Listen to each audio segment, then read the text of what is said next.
Live streaming. I think so. We're about to No find way. out. Huh?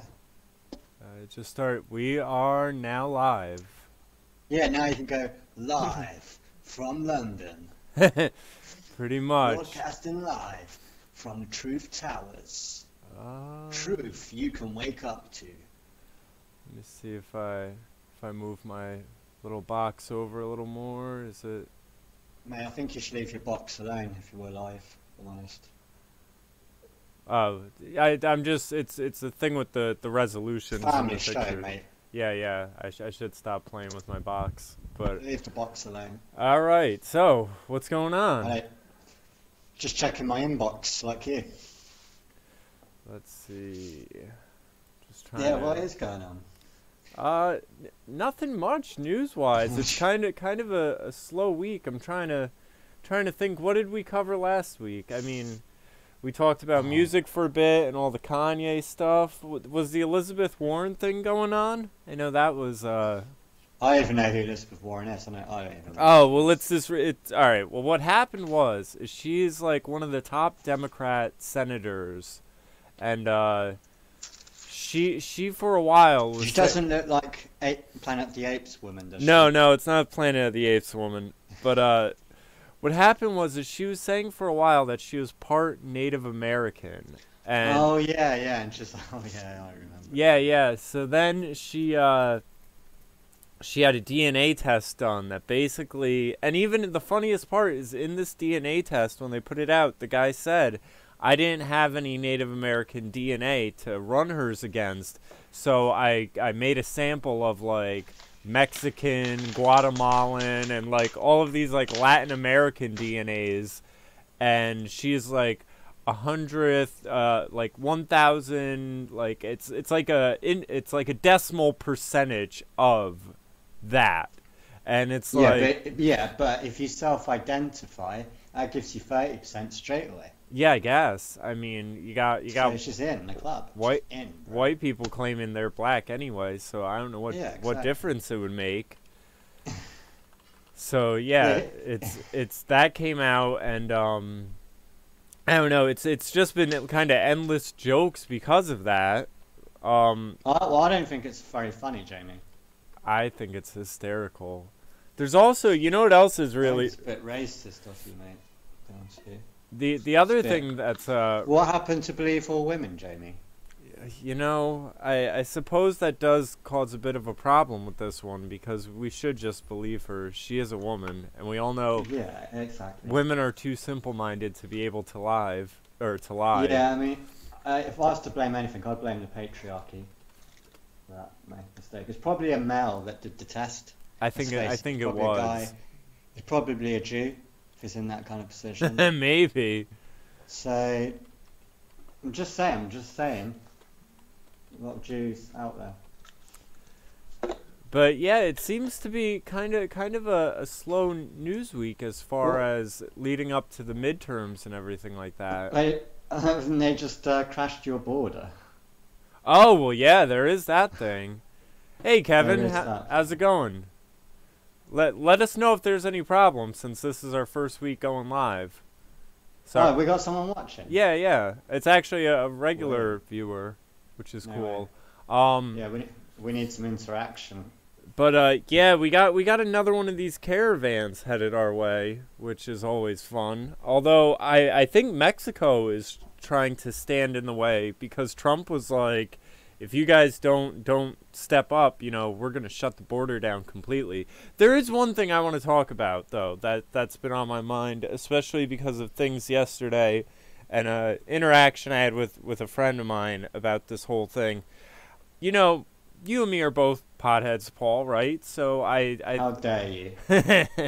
but So, yeah, well, yeah. sorry for blowing up your spot if you thought that was No, it's something the cool. No, viewers it's didn't true. know. But I mean, I'm rolling one right as we speak. but So, is it just me, or is there sort of like a coinciding thing where it's like as your place of living becomes a complete shithole, they suddenly pass like recreational marijuana laws, where it's almost like it really seems like to me where it's like I'm looking at what's going on in Canada. Like, have you been following Faith Goldie's running for mayor at all? I did not know that. Okay, No. well, Faith Goldie, who used to be with the Rebel, has been running for mayor. And her whole campaign, it's basically like a Trump-esque campaign for Canada of keep Canada safe. You know, we It's want a good model, yeah. That's a good model. Why don't you just follow Trump's model? Yeah, yeah. Yeah, Except, you right, know, right. the difference with Faith Goldie is she's not a billionaire real Huh? estate mogul. So hers is very grassroots. And it's been really interesting watching it, except, you know, there would be polling where she would be polling like third, but they are straight having police. Like, she wasn't invited to certain debates, and then when she showed up and tried to make a point of that, they had the police remove her. They've canceled certain debates just so she couldn't be involved, and in polling she was like third. She was doing very well. So it's been very interesting watching her running and then putting up all these roadblocks and everything like that. She bought some airtime as far as running ads, and then they refunded her money and told her, you know, we can't run your ads. They wouldn't give her a real straightforward answer as to why. So I'm really watching through Faith Goldie's mayoral campaign how Canada is turning into a sort of complete tyranny. And then it's like, well, Canada just passed recreational marijuana. Everyone smoke up. Don't mind the tyranny that is taking place and this sort of elitist political, you know, monster that's now taken a foothold there. Everyone just smoke up and be happy. And then I look at California, where it's like California, every other week there's another sign of how much of a shithole it is. But as long as everyone's getting high, no one really seems to care too much. So I yesterday, I found a video with Dan Dix, he's a friend of yours, right? You talk to him occasionally. Or is that someone Yeah, we else? hang out at Bilderberg, yeah. He could recognise me when he does AMAs. Yeah, I so spotted pretty quick, yeah. So Dan Dix did a video with Luke Radowski about the whole recreational marijuana in Canada, and he was saying how, you know, it's a step in the right direction, but it's not all it's cracked up to be. It's, you know, Monsanto is trying to monopolize it through the dispensaries. They're trying to shut out the mom and pop shops. And on the same hand, where they've gotten more laxed in the marijuana laws, they have clamp down on, you know, if you're driving while high, and now they can do Well, yeah, I've these. always said that when it gets legalised, it's going to come with these conditions, and these conditions are going to be an infringement of your rights. Yeah, I yeah. kept saying this each time I go to coffee, like we got the same movement in the UK. And I'm always saying this, and people are just like telling me to shut up all the time. It's like, dude, we don't want legalisation, we want decriminalisation. Yes. Because as Dan says, it's not going to get to the grassroots. It's not. I want my mum and pops growing my weed. I've got no problem with I like the weed I get. I'm very lucky. I get very high quality. And Yeah. I would like it to be cleaner market. I would like it to be more open. But, you know, Well, yeah, this is just a corporate takeover of the marijuana industry, basically. yeah, But I mean, I'd rather, if there's a nice, sweet little granny growing there, I'd just rather pop down the road and grab it there. yeah, and this But was the that would be thing. completely illegal to do. That would be criminal. It, And if you get caught driving, you're going to get fucked, man. Yeah, and Yeah. that's what they're saying. And I mean, the other thing is too is like it's not going to be an overnight thing. Like here's what they were trying to do in the vaping industry in America is what happened is you had e-cigarettes come out and the big businesses were in on that. Well, then you had the mom and pops start opening up shops and they could offer thousands of flavors for a lot cheaper. So the big guys went to the FDA and they said, "Hey, here's our plan.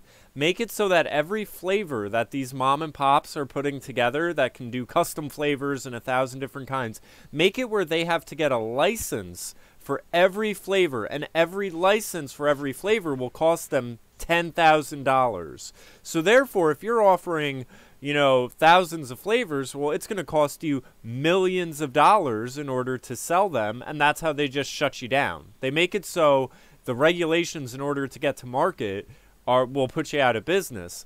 And another thing is in Canada, it's similar to almonds in America. Almonds are a very healthy food. You know, they're supposed to have lots of great health benefits. But in order to be sold in America, they have to be radiated. It's like something where they say it's to kill off E. coli or something like that. But it kills off the health benefits. And that's what they're doing with the marijuana in Canada. Part of the regulations for it to be sold at the dispensaries is they have to radiate it. So you'll get high, but you're not getting the health benefits. And again, if you're having this, political shutouts and your country's becoming a shithole, well, yeah, you can get high all you want as long as you don't notice the shithole forming around you. And it's the thing that really bothered me. Yeah, and then they'll start reducing the THC content as well, and it'll be like, oh. Fuck. Well, and the thing that really bothered me is, a few days ago I had a friend come over and he was talking about the Canada marijuana thing, and they were talking about it like it was this great thing. And then I watched this video. I send him the video. First thing he says is, "I don't have time to watch that. It's only 13 minutes long." And then I tell him what's in it, and it goes from, where's his articles? Dan Dix has been reporting on this for months. Why you expect him to? No, his girlfriend works in a dispensary, and he's sponsored by one. He's an insider, so I don't know why his girlfriend has worked him on for like for ages. Yeah, but the thing that bothers me is it went from, that's bullshit, you're wrong, that's wrong, and then when I presented articles, it's, well, that's just business as usual. That's how it's supposed to be. Why would you expect it to be anything else? And it's like, so wait, if this is just business as usual and you're expecting this Monsanto and Coca-Cola takeover, why is this a good thing? This isn't a good thing whatsoever. Like, this is actually a very bad thing. It's like, the only good thing of it is they're pardoning marijuana crimes. And here's another thing, though. This is the thing that really bothers me about this. Let's say you have a soaring crime rate in Canada, like you do in certain areas like Toronto. Oh, it brings the numbers down. It brings the numbers down, but it's numbers that are irrelevant. If you're having growing rates That's a really great point. If you're having growing rates of jihadis and, murders and rapes and everything like that. Can we just call it diversity? Like, it's becoming more diverse. Yeah, it's becoming more diverse. But it's like, it gives them a really easy way to deflate the numbers while not addressing the serious crimes. So, I mean, really, it's such a con job. And it's like you said, if you try to bring this point up to anyone who's just emotionally invested in getting high, they just say, shut up, shut up, shut up. And they don't care about the police state that will come with it and the infringement on rights and everything like that. So it's like, that's really been bothering me, where it's like, I just look at it where it's like, is smoking weed worth it? Is it really worth it? Because, I mean, it is, as it is now in like, even my city, the cops don't give that much of a shit about it. They know that, legalizing it and loosening all the laws is coming. But it's like, I'm not for it if loosening the marijuana laws is then going to set up a police state on the other side. Where it's like, okay, you'll be able to get your weed and go hide in your house and smoke it, but if you step outside, you're going to get a pat-down and a DNA test? Fuck out of here with that. There's a couple of things with it. I think the best point you came up with was, I mean, it's got, not only can they use it now, you said that they could manipulate the numbers of the crimes. Yeah, they can cook the books, that's going basically. To be great use. It's not just that, but it's got the potential to be used again for that kind of inside job, where you could use it to, for example, to maybe blame the rise in people going crazy, in people getting depressed. They go, oh, it's not the antidepressants are on their way up, because ever since we legalized cannabis, since cannabis was being widely used.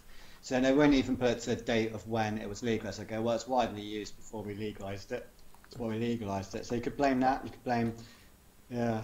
Well, and then if they blame that, then they have a reason to say we need Monsanto to tinker around with it to try to. Yeah, and when no one's got a job, they won't go, oh, it's because of the economy. They'll go, oh, it's because of weed. Well, and that's another thing I wonder too, where it's like, it's got so much potential to blame stuff on it, to be like a scapegoat for just so many problems. And so, like I say, I don't want them radiating my weed, thank you very much. I'd rather just go back on the black market.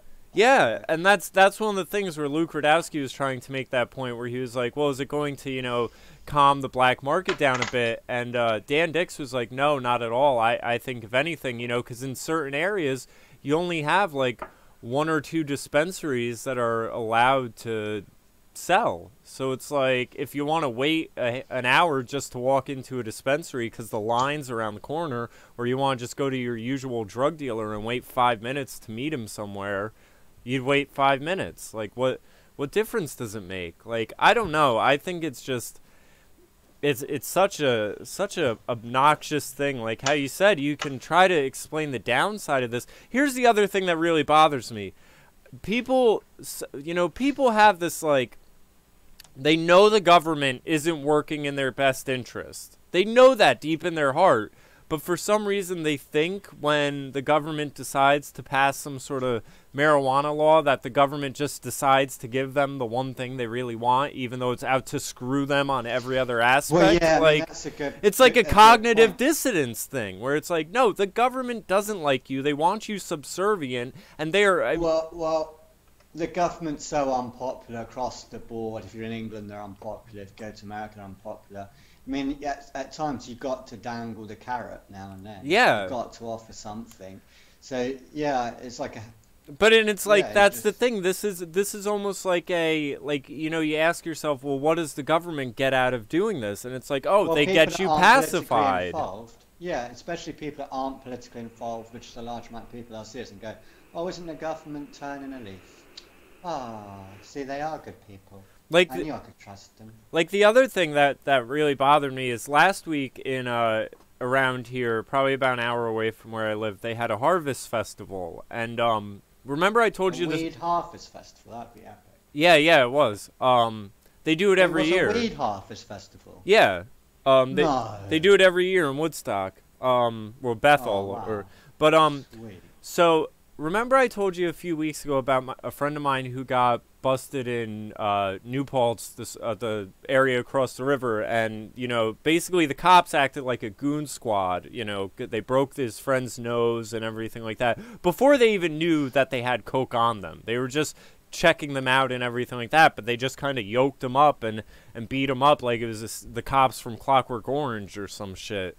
And you had the mayor from that town, though, talking at the Harvest Festival, and I'm just like, wait, the mayor of this area is at this Harvest Festival talking about, you know, decriminalization and everything like that. Meanwhile, his police force acts like a goon squad, yoking people up and breaking their noses, trying to go after them over drugs, and they don't even know which drugs they have on them at the time. Like, how does this make any sense? Like, instead of the mayor being at this Harvest Festival posturing for a bunch of potheads, how about he gets his police force in line so that they can stop acting as a revenue generation source for the town? Like, it really it bothers me so much that people just look at it as like, what can I get out of it, and don't give a shit about the police state that comes with it. Like, if you get food stamps and you're on weed, you don't get food stamps and shit like that. You won't get family support. Well, I know certain And areas... then they might use it as an excuse to take the child away into care. It'll be used against you. Well, now that they have had issues with in the States since they started You won't be able to own passing... a gun for sure. They'll be like, fuck that, you have an AR-15 and a joint. Yeah. Are you crazy? But they go, now whiskey and a shotgun's fine. But... Well, you have had issues with that in America as is, where you've had... Yeah, stoners make much better shots, so you've got to take the guns away from stoners, because they can actually aim pretty well, they're pretty patient. Well, not as much with the relaxed. guns, but with medical marijuana, when they started doing that, you'd have issues where, like, say a mother has a seizure disorder and she smokes pot in order to not have seizures. You know, then CPS will catch wind of this and they'll be like, oh, well, you know, I understand this is your medication and all, but you still can't be smoking pot around your kid, therefore we're taking the I kid. think to buy it, you're going to have to register to some kind of register. You can't just go in and buy it. You're going to have to go through ID checks. And we all know that this is going to be not used properly, that data. Well, I don't know how they're doing it in Canada. I was saying to a friend of mine, I really think though, I hope that if it does end up coming through and passing in America, I don't think Trump is one for monopolies. Like, I don't think he'll hand over the industry to Monsanto or whatever. I think, if anything, the only thing I want the government to do is say, we're getting out of being in your business concerning this. Yeah, exactly. Yeah, which is like I don't want them to approve it. I don't want them to regulate it. I just want them to say we are no longer concerned with. And if they're saying anything other than no, you want to be concerned with it. You just want to put levels. I don't want the government concerned with it. I don't want. Yeah, I would do if maybe they would have a point. If people have got like actual industrial scale growth, then I could understand that might need to be investigated. But hold on. If there's already channels for that though, and this is one of the things that came up with the net neutrality issue and stuff, where it's like we already had telecommunication laws and everything like that, but they wanted a whole extra set of laws on top of that. If you're in an industrial scale growing and well, then you already have business regulations and certain other, farms, in order to do like even small scale farming and do farming markets. There is. No, I was just saying because it's illegal, then obviously an industrial scale farm is going to be linked to dodgy shit. Well, yeah. So if it was legal, then yeah, you wouldn't have that problem. Well, yeah, that's what I'm saying. That's why I just want the government to sort of back out of it and say, listen, as far as I was saying, if it was decriminalized, I could understand them shutting down big operations. Well, yeah, if it was decriminalized and someone's doing a large operation, then I would expect them to be subject to the same large scale operations as any other farmer would be. And there are channels for that. So that's what I mean. I like categories. So if you've got like, say, under 150 grams, it's not a problem. If you've got like 9 plants, it's not a problem. And then you get to like medium scale, where you're like causing a nuisance. Yeah. You're just nuisance selling and that kind of thing. Well. And then you have like just completely industrial scale. So if you're just doing 150 grams and you've got 9 plants, you're all good. Well, and here's the thing I wonder, because again, I don't know too many growers, but how many plants would you have to have in order to get like an ounce? Because an ounce is what, 28 grams? I'm pretty sure. Yeah, it depends. Because you're not going to get much of a plant. Depends on your growing. Because I know in Canada, the maximum amount you can have is 30. I think if you're an average grower, I would want 3. I know in Canada, the amount is 30 grams is the max you can have. So you can only really have an ounce. Oh, it's a half ounce? Yeah. No, so you're right, an ounce. Yeah, I think an ounce is 28. Yeah. So it's like you can only really have a little bit over an ounce, which, I mean, that's a decent amount for head smoke, but it's not much, like in the grand scheme of things. Yeah, that's why you want 150 grams, because that's what we're doing in England. And that means technically you could open your own club. Mm-hmm. Like 150 grams on premises should be fine to open a small little private club. So that means you could sell it to your mates. They could pay like a fee rather, and then that would supply them their smoke. So 150 grams in a small club would be nice. And then once you run out that 150 grams, you obviously just restock during the day. Which would be alright. Yeah. But I tell you what's going on in England, which is kind of a bit of a long story, but you used to go to Amsterdam all the time, and from 2012 the weed just stayed the same. Like, they weren't really up in their game, all the menus were getting boring. And in England, we started to get cheese amnesia, we started to get these good strains.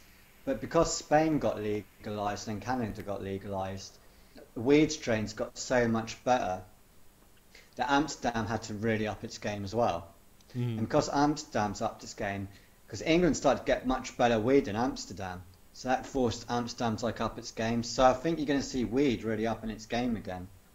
Well, I mean, you get the competition between countries that aren't legal and countries that aren't, and you'll find the countries that aren't legal end up pushing the best weed because. Well, you've kind of had that in the States over here, where it's like, a couple states up, Maine has legal, then out west, Colorado, then California, even New Jersey, I think, is a lot more lax than New York.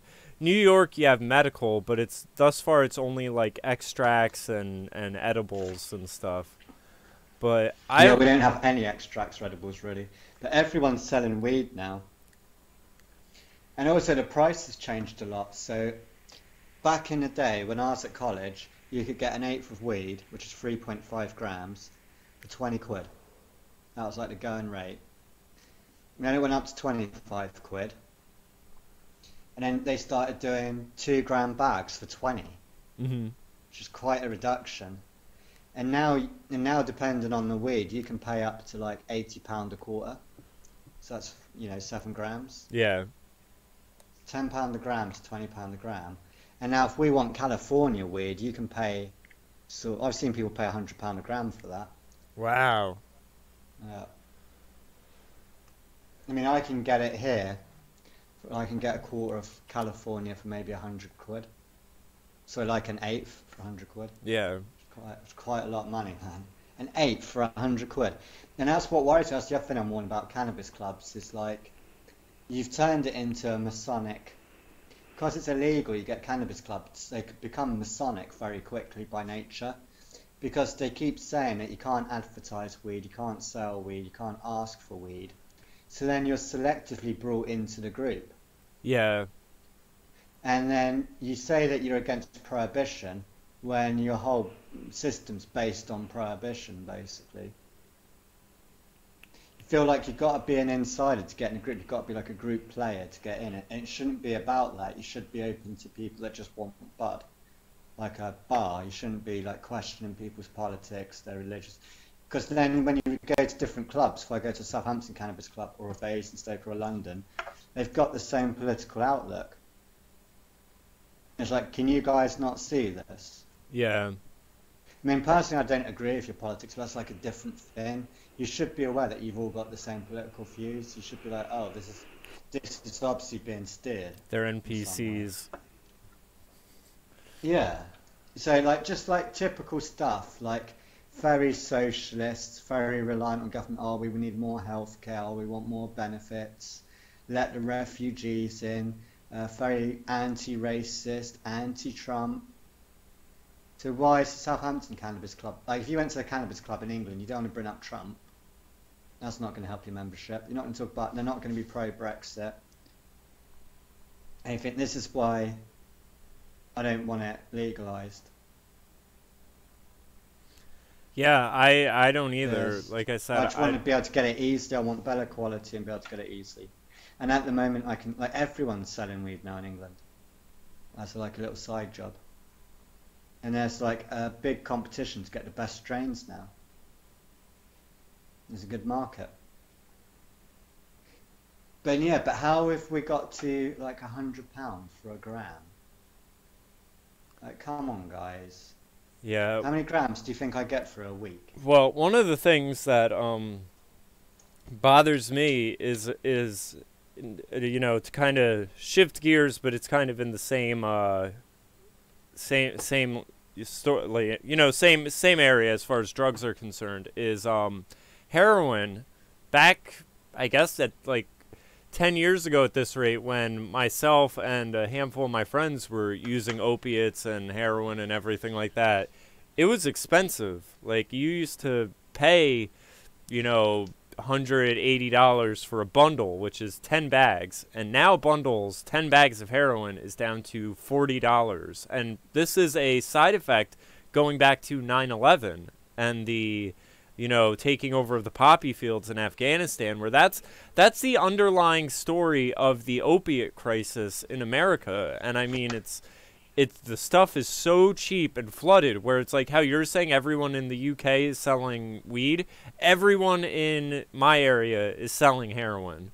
And it's dirt cheap. And it's like, it's really creating a lot of issues where it's, you know, the healthcare systems can't handle it. The shelters are over flooded with people who are suffering from drug addiction. And it's, you know, part of the problem is it's like you can get it on the streets or you can get it from a doctor.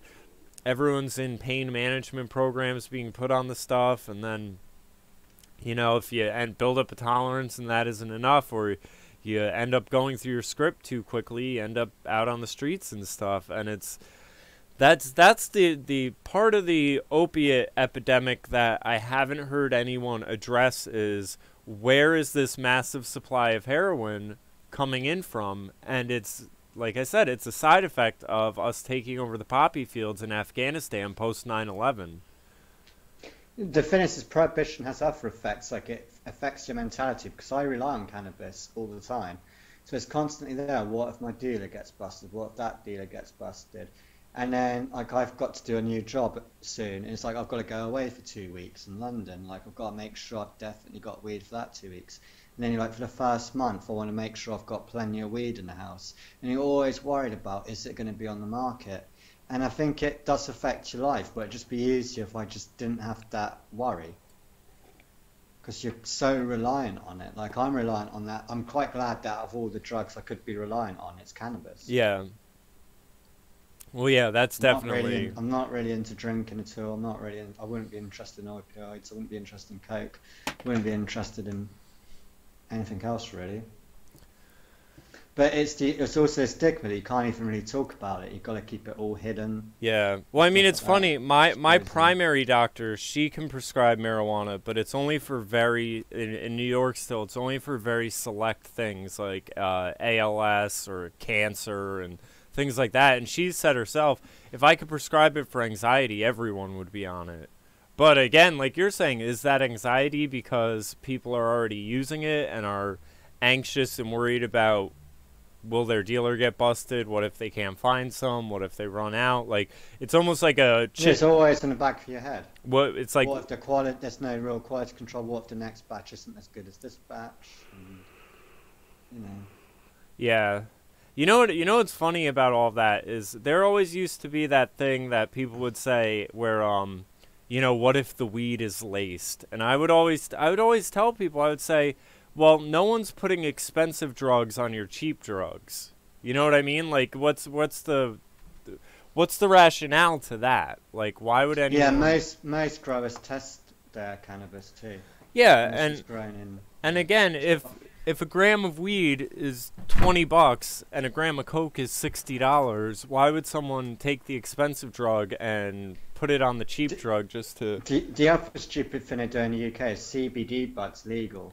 So if it's got no THC content in it, if it's under 1% THC, it's fine. So some friends started buying this weed without THC. It's still expensive, and I was like, guys, what's the fucking point? Like, I want the THC content in it. And then they were like dicks for like 2 days. And I was like, dude, the reason you're being such a dick is because I think, I'm no scientist, but I think CBD is meant to be taken with THC. They balance each other out. And I think where you've been smoking CBD for the last 2 days, you turned into a right prick.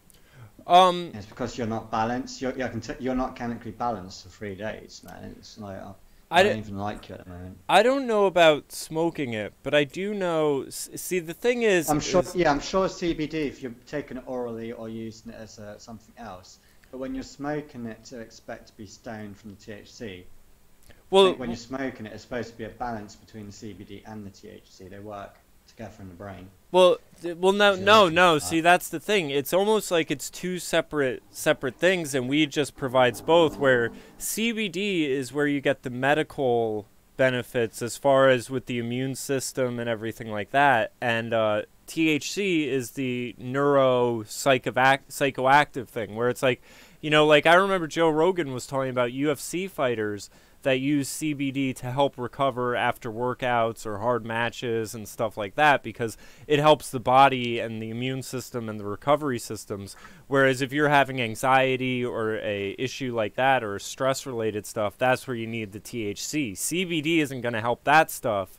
It's almost like just two separate things that, and again, you could have issues with both, where you could be, stressed out because you've been overworking yourself physically, and in that regard, both of them will work in tandem together. But it's the same thing here, where CBD is completely legal. It's the THC component that isn't. But it's just, I don't know. I don't see the point to, smoking CBD like that. They sell vaporizers that have CBD in it. That's what I think Rogan was talking about. But, what was the one thing I was going to say in regards to the CBD stuff? I don't know. It might come back to me. But it's just really, I don't know. I think it's kind of silly for them to okay the one and not the other, and because again, then you have people operating in this sort of gray area. You're fucking with what cannabis is. That again, they're stepping into shit I don't want them to step into. It's like playing God with a plant. It's like, no, a plant has CBD and it has THC in it, so I want both. I don't want you getting Bill Gates doing this Frankenstein shit to it and growing out of a 3D fucking printer, you fucking mutant. Yeah, well, that was the thing I was going to say is, like, let's say you did have a business where you were harvesting the CBD out of a plant, then it's like, okay, well, how do you differentiate that from, you know, if the government caught wind of it and you were just trying to run an honest CBD distribution thing, how do you prove to them that you're only getting the CBD out of it and not doing anything with the THC? I remember what I was going to say, actually. Well, that sounds like Coca-Cola. They still extract. Yeah. Leaf. So what do they do with the extract? Yeah, exactly. Well, the thing I was going to say is I actually watched this this video one time about this girl who had severe immune system issues, and she was always sick, always something infecting her or something like that. And what she ended up doing is she would go to these growers out in California, and she would essentially get all of the stuff besides the buds, like the leaves, the stalk, and everything like that, and she would run it through a juicer, like how people do wheatgrass and stuff, and she would take a shot of it, and that way she would get mainly the CBD in a shot. Now it's very fibrous, so she said and all the hemp, it'd be like hemp. Yeah, she said she would burn through juicers doing it that way, but it basically, she said after she started juicing marijuana, she never got sick again. The only time she got sick was when she went on vacations and couldn't do it. And there was a doctor talking about it, and he said basically the CBD acts as a communication device for the immune system, and he said he sees it as a dietary essential. Like the way people say, you know, everyone needs to take fish oil because fish oils are so good for you.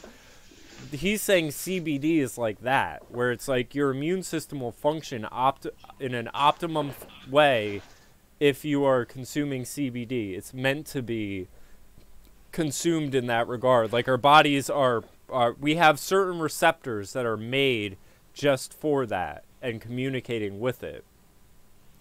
It's almost like our body has like railways in it that are meant for transporting this stuff, and just where people aren't even utilizing them. So yeah. Well, I'm sold on weed. Like I think it's the greatest living plant, and like I say, it's just a plant. Like it's meant to be used. Yeah, and our bodies have the hardware that are meant for transporting it, and you know. But is it for everybody? Definitely not. Some people definitely I can understand don't enjoy it. Yeah. But I don't understand drinking. Like to me, going out drinking just sounds like a nightmare. Yeah. Don't get me wrong. Now and then, like when I was at that Joe Bonamassa gig, I had 3 beers and a couple of JDs. But like it's because I'm watching a show, I'm like cuddling my friends, like, oh, it's our birthday, we know each other, know. Like I get for a celebration, it's nice to ram a couple down the throat. But it's like once every couple of months, you know, at best. Yeah, I'm the same way with drinking, but it's like I know I have this sort of like alcoholic tendency where once I start drinking, I don't want to stop until I'm passed out. Yeah, I bounce off the walls as well. Like Paul was like, I'm never giving you alcohol again, because like I start bouncing off the walls, like I get like really euphoric. Yeah.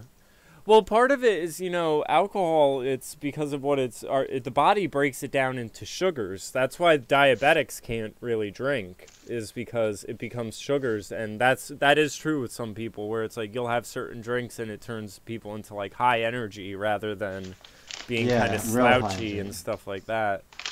It's probably... and then when I start mixing weed with it, I just get even more like spiritual. Like, you know, some people get angry and stuff when they drink. I'm the complete opposite. Like, the more high and drunk I get, I just become more and more friendly. Just going over the top. Yeah. But that's nice, like once in a while, having a nice night out. And alcohol can help with that. Yeah, it's nice to sit in the bar. But yeah, I wouldn't, like a lot of my friends, they'll drink like 3 or 4 cans of beer a night. I'm like, fuck that, bro. Fuck that. Yeah. I can't. And I just like being stoned, man. I love it. It helps slow my brain down. So my brain goes way too quick. I just like it being slowed down. I love the taste. I love the smell. Everything about it's really great. Yeah, I'm the Like I dream about it all the time. If I do. Like I dream all the time. Like I'm in Amsterdam. I'm like looking for coffee shops, or you know, someone's brought around like a massive bag of weed. Because you got to remember, it's still hard to get. Like you need to know people to get weed here. Like I'm lucky at the moment. I'm going through a good phase, but you get good phases, you get bad phases, and you just want consistency. So at the moment the big strain at the moment in the UK, we've just notched up the standard house weed you'll get now in the UK, Starr. Mhm. That's a really top quality weed to be getting as your standard house weed.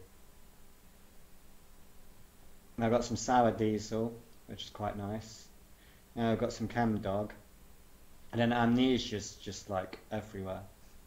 So I got a little bit of that. Yeah, man. But like, if I told my dad that, like, I think my parents would really benefit from weed, Mhm. and they'd be so offended if I just rolled up a joint after Sunday lunch and said, just take 2 puffs on this. Because you definitely, like, my dad's always going, I can't sleep, I've got pains, I've got this, I've got that. I was just like, you just need 2 tokes and a joint, and you'd sleep for like a good 8 hours, man. Think how strong this weed is. 2 takes is gonna fuck you up. Yeah, especially if you don't smoke. Yeah.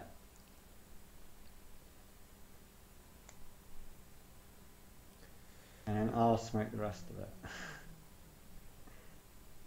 Yeah, I do get worried about. A thing I would like to do is cut down my weed smoking though. Mhm. Or I would just like to be able to just have like 2 or 3 in the evening. Not this all day kind of thing. That'd be nice. So I'm looking forward to going back to work and getting that back under control. Did you watch any of those Poppy videos? Yeah, yeah. I watched the one you sent me, and I downloaded a handful of her tracks to my phone. Yeah, fuck the tracks, it's the videos, man. Uh-huh. What do you make of it? It's pretty clever, isn't it? I thought it's so intelligent what they've done. Yeah. Because do you want to play the video in the background? Like, I'm really obsessed with it because Yeah, I could. there's a couple of things with it. I mean, people were convinced that she was actually being handled by the Illuminati because she's like so creepy. She's like, is she a real mind control victim? But like, that's the whole point. It's like that these pop stars can just be produced like in a factory, just reproduce like a machine. And she's also like, it's almost like she is the Antichrist. Like if the Antichrist came down, it would be inciting. It'd be beautiful. It'd be like everyone, like it'd be like a Poppy in a way. Yeah, I mean, she's like a robotic humanoid, and yeah, it's really well played. And then she sells the idea of why when she gives those dancers the tablet, she's obviously depopulating the planet, isn't she? She's telling all the humans that they're just cockroaches, and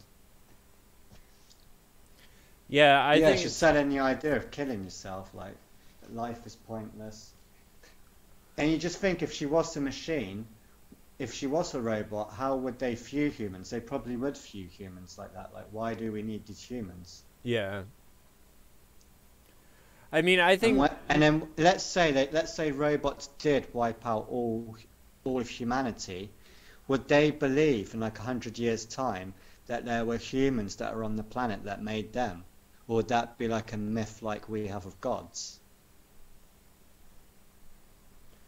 You know, you had sent me a video, I think, of her doing it live on a talk show. I have the actual music video playing in the back, which is far more creepier. You have her like it's creepy, isn't it? feeding pills to people, and then them being over, like the binary code being projected on them and stuff. It really is like kind of dark. Yeah, and the lyrics are really clever. She's put the words are so smart as well. They're so intelligent. She's like, she doesn't know if her memory's there from the programming.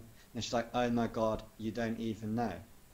And oh my God, you don't even know should make you think quite a lot, doesn't it? Because God's gone out the equation now. Yeah. Once God's out the equation, like it's just everything's there. It's a transhumanization. It's the mark of the beast. It's the depopulation of humans, and it's being sold and packaged in a beautiful way where people would accept it. Well, it's being sold. I don't know. You have an iPhone, right?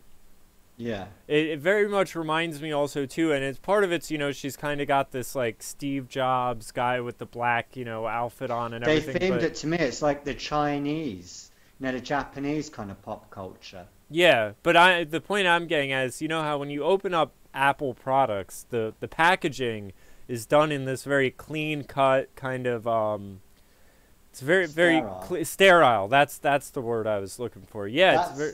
She even talks about that. I was made in a sterile factory where they made me. Yeah. Yeah. And she's talking as if the people that made her are her gods, are her makers. And that relates to the pop industry. That the people that make you in the pop industry are your handlers too. Well, did you see Paul Joseph Watson did a very good video on the NPC meme, and the one part is they have a picture of Taylor Swift with the NPC drawing on her face, and it says like, "I am pop star number 2573." Yeah, that's what Poppy is. They could you don't know if Poppy's the same Poppy or they're just churning out other ones. Like as soon as her memory, like there's lots of conspiracy about her going, "Well, Poppy's mind controlled," and then when her mind comes back, they just kill her and replace her with another one. Well, like, yeah, there were great art. Like this art works. That pop video tells about 100 different stories, and it's about 3 minutes long. Hopefully, we don't get a copyright notice for showing that. I don't care. Well, I do have a recording of this, so we can always just upload it on BitChute. If we do, and exit that part out. Now, one of the things I was going to say is there's actually conspiracy theories about Eminem. Where remember with Eminem. When he first came out, there was the whole "I'm the real Slim Shady," and he did like a VMAs performance where he was followed by a bunch of lookalikes, where like there were thousands of people, or maybe hundreds, but there were, you know, a lot of lookalikes following him, and it was this idea that he's a clone and that everyone could be him, and this and that. Yeah, and Poppy's really exploiting that conspiracy in that, because she looks like you're just any sort of typical pop star that's in that age group. Yeah. She almost has a Caucasian Nicki Minaj kind of look to her. Nicki Minaj played on that kind of robotic. She's got a black upside down cross. But one of the things I was going to say now, there's a conspiracy with Eminem where he had a friend in the rap business, Proof, I believe, and was his name, and he had died in a very suspicious manner that almost was similar to a music video that Eminem put out a few months beforehand. So people were saying, you know, was that the predictive programming? And then people said Eminem, he stopped putting out music for a while. And they were saying he got overweight, he got depressed, and everything like that. And then, years later, you have Eminem come back out with black hair, different looking nose, and everything like that. So there's been this conspiracy theory that the new Eminem, post-hiatus, is a different person than the original Eminem. And you can put pictures of them side by side. Now, granted, age and gaining weight and losing weight will change people's appearances and stuff, but they look different. They really do look like different people. And it's very interesting because Eminem always played off of that. Who's the real Slim Shady? You know, is it really me, or is it a lookalike and everything like that? And then they've sort of gone this way. And, you know, it sort of is weird because when Eminem was first out, he was known for ridiculing pop music. He was known for making fun of Britney Spears and Justin Timberlake and Rihanna and everyone else.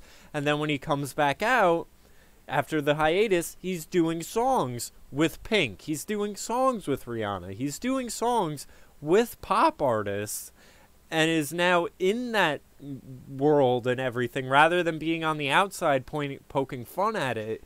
He is now in on all of it. So I reckon it's a junkie of a sore ass. That's what I reckon. Probably sucking all that. Stand the fucking guy. Sucking all that dick for record deals. But yeah, that's that. I just, that kind of reminded me of that. That's similar to how that whole conspiracy had functioned. He had a video of that conspiracy where he had all the M&Ms on a conveyor belt. Yeah, yeah. That's what I was saying. It was like a constant theme in his artwork. The who's the real Slim Shady thing. Who is the real Slim Shady? I don't know. Well, apparently on Dr. Phil, do you remember that woman thought that it was her dad? Yeah. Yeah, I do. Okay, no. That was so funny. I forget who it was, but people think... I saw someone asking if Jordan Peterson is going to be the next Dr. Phil. Oh. So it depends what you mean by Dr. Phil. Right? Depends what you mean by right. Yeah, other than that... He's coming to England on a tour. Is he? Yeah, 40 quid a ticket or 100 quid. Don't even Probably. I know that's... No, it is, I looked. That's one of the things that Owen Benjamin has kind of been lampooning him over. I know. I don't know how he's keeping it up. I at this point, I don't think he knows how he's keeping it up. But then again, like, I don't want to get all emotional. Like, I'm a bit shitty on Sundays. But since I started listening to Owen Benjamin, my life's got better. Yeah. Like, I completely fucked up this interview, this job interview. Like, it went bad. And I've got the job, and it's one of the highest salaries I've ever had. And all the way through the interview, they're like, what happened to you? Like, you're unemployable. Like, what is wrong? Like, you're getting... Your CV's shit. You look like shit. And then I told him what's been going on, and he offered me the job. And you think, for that job, they must have interviewed 20 people, and I was like the worst. And I landed it. Well, I mean, you just think, it could have just been from watching Owen Benjamin. There's just no point lying to these people. Just tell them exactly what's gone wrong. Yeah. And what you want to do, and what you want to do to put it right, and you need help putting it right. Well, and I've always thought, and I think maybe this is sort of like the music producer in me, but it's like part of it works against me at times, but I very rarely see people for what they are, but I more so see what their potential is. Where it's like, if I hear someone singing, I'm not listening to what they're singing. I'm thinking, how can this be placed in a song? What can be done with this rather than what it is? Like when I signed the contract on the way home, I was crying. Because you've heard the struggle I've had trying to get a career, right? It's been a struggle. And then for it all to go wrong and to land in it, I couldn't think of a more perfect job. I can walk there. I was good at it a decade ago. Like, I was actually good at it. It's this very small amount of people in a branch. I'm just working with 3 other guys. So it's not like I'm in an office of 50 people where it can get conflicts. Just 3 people. So it should be easy. And you just think how it all just landed. Like, you give up with everything. Go to a job interview and you don't even lie, you don't even try and sell yourself, you just tell them the truth about why you're a liability, but you want to change it, but you've got all these problems. Yeah, I got a lot of that from Jordan Peterson, that sometimes you're better off telling people why you're vulnerable rather than why you're sellable. And then what happened at the interview is they knew my old bosses, because banking world's a small world in England. Yeah, I'd imagine. They said, we spoke to your old boss, Eamon, and Eamon's a proper London gangster. Like, he's a real respectable guy, and he's probably 60s now. And they said, when we called Eamon, what do you think he said about you? And I said, he probably fell off his chair laughing, probably called me a dick, says he don't like me, but at the same time, he will also tell you that I'm really hard working, and that he would always have me in his team. Like, always. Like, I reckon I'd get a lot of respect from Eamon. And that's like, that's why you've got the job. Like, on paper, you're shit. In the interview, you're shit. You look like shit. But if you manage to get a good review of Eamon, like, Eamon's a hard guy to please. And if he's saying that, if you don't employ him, I will, that's an incredible reference to get. Yeah. Like, how come, like, you didn't, like, and ever since I stopped working for Eamon, it's just been, I've been in a black hole. Well, I mean, that's so, yeah. that's how things work sometimes. Like you said, it's better to be honest with people than than to try bullshitting them and everything like that. Yeah, and then they said we spoke to another manager you used to work for. Did you know P.LEVI? It's like he said the same about you. He says he don't like you, your personality, you're quirky, you're weird. But he says he is just so consistent. Like he was always winning awards, he was always winning this, winning that, and he wasn't that good of a sales guy. That's the thing, and he'll tell people he wasn't that good. He just works really hard. Well, and I think Doesn't give up. That's sort of like, he hasn't got any special gift. He just doesn't, like, he's really passionate, he's committed, he's got desire. But as a person, I don't like him that much. He's got a weird personality, but like I never had a problem with him. And then Eamon was saying the same. He was saying to my boss, I used to get complaints all the time about Paul. But do you know how many times Paul knocked on my door with his problems? It's like, never. And that's what I like about Paul. He's getting fired upon in all directions. He just keeps it to himself. Like he doesn't bother people with his problems. mm-hmm. He gets stuff done, and you can trust him. But you need to dress him like he's a scruffy man. So that was the deal. I've got to buy like a ton of suits and stuff and shirts, and like I've really got to like look the part. Get professional. Yeah.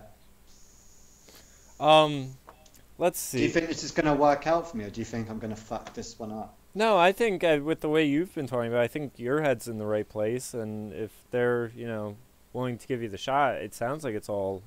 I can't perform worse than what I did in the interview. Yeah. Only get better, so... Yeah, no, and Yeah. I think it'll just get better as they see, that firsthand for themselves. Yeah, I'm sure it's better than just like blaming everyone else for your problems and being a victim and just going, no, a lot of this is my fault. Like I did this to myself. Yeah. Self-inflicted wounds are the worst too. I've always sort of just innately had that built into me, and sometimes it works against me because you take on other people's problems and stuff, but it's like I'd always rather be the responsible one because then I know Yeah, I it's think up you're to me to you're fix it. self-correcting us too. I realise a lot of people can't self-correct themselves. Yeah. Where it's Like at work, I'll do something wrong, realise I'm doing it wrong, and then just self-correct. like, my boss at the restaurant, there's sort of little nitpicky things that sometimes she'll get on me where it's like, like the biggest one is, if someone calls and they're asking, what soups do you guys have today? I have this tendency to say, well, I have instead of we have, because I should say we because I'm speaking for the business and not for myself personally. And she'll correct me on that, but 9 times out of 10, whenever I'm like, in the back of my head, I'm like, fuck, we, like I'm correcting myself in my head as it's coming out of my mouth, and I'm just like, shit, like it's almost like she doesn't even need to say it anymore because it's in my head. I'm like, yelling at myself over catching it, and that's like a minor thing, but one of the things I wanted to bring up about my other job, because I think for anyone watching this, it's something that we should all be reminded of. I had a very difficult call at my other job this week. And, my other job is concerning mental health. We're a hospital kind of... Dude, I want to say before you do it, like, you've done that for me. Like, I wouldn't be in this job right now if you hadn't stuck with me for 2 years, having someone to talk to. Like, you've been a great help for me. Well, So... And that's what I'm hoping this podcast might lead to, is like other men who are in a shit situation as well might see that I've actually landed something. If I keep this for 3 months and I've got a secure job, I might be in a position where I can actually have a family. yeah. That's nuts. Like on this salary, I could actually... It's not going to be like a great family. It's not going to be a spoiled child. Like the child's going to not have shit. But I could actually support it. And you know what? That actually is actually a great sort of segue into what I was about to get into. I had this phone call the other night at my job. Now, we have what's known as a warm line. It's not a crisis line, but it's, and sometimes I joke and I call it the lonely line because it's people, who are like... Blowing off steam line. Yeah, kind of. But I had this person call who is just graduated from a sort of elite, liberal arts college. She's got a degree. She just graduated in the past spring. She's living in the area. Her parents live in Massachusetts. Now, she's having mental health issues, but her parents are elitist, so they want her seeing a therapist that's an hour and a half away. So now think of this. You're driving an hour and a half for a 45-minute therapy session, and then another hour and a half back, and you have anxiety over driving. How helpful do you think that is for someone's mental health? Well, I think she's got the same mental health issue I've got, and that her parents are so rich that they're not parenting, they're just throwing money at the child. And that's And when you ask for parenting or ask for time, your parents will get offended with you and they'll start putting emotional blackmail as to why they can't yeah. put time into And you. that's what's going on, where, I mean, she's having her And then parents... she'll feel guilty because she's always reliant on her parents. Her... The reason she's reliant is because there's always a safety net, and that safety net's cash. Yeah. She doesn't need a safety net cash, she just needs parents to guide her a little bit. And that's and run her ideas. They're not. It's like I never got attention from my parents, and then I realised I never got to test my ideas. I never got to learn to socialise. My parents never had friends, so like I'm socially fucking awkward. I'm really socially awkward. Well, and that's why my boss was saying, like he was saying, like Paul's quirky, he's weird. And that's part of it, where her parents are, as she's out of college, her parents are paying all of her bills, so she doesn't have any expenses or anything like that, but she's fucking miserable. Like, well, yeah, she's having a mental breakdown and her parents don't give a shit. No, not at all. And they're just sort of trying to throw money at the problem and fix it. Off with the cash.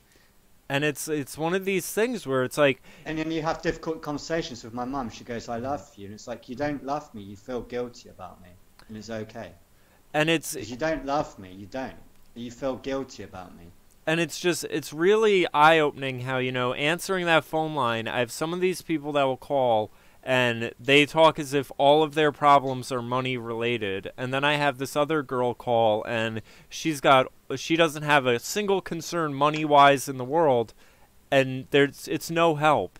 It's really no help. And I almost wish I could get the one group of people to meet this girl to just set them straight and be like, money, it doesn't fix emotional problems. Like, it doesn't matter how much money you have. It'll often make it worse. Yeah. 9 times out of 10 it does. I mean, I always remember John McCaffrey saying when he was a billionaire, it was the saddest time in his life. Where he said, you know, I didn't know who was around me for what reason. I couldn't trust anyone. Like, he had all the money in the world, but he was the most miserable he's ever been. And that's what happens.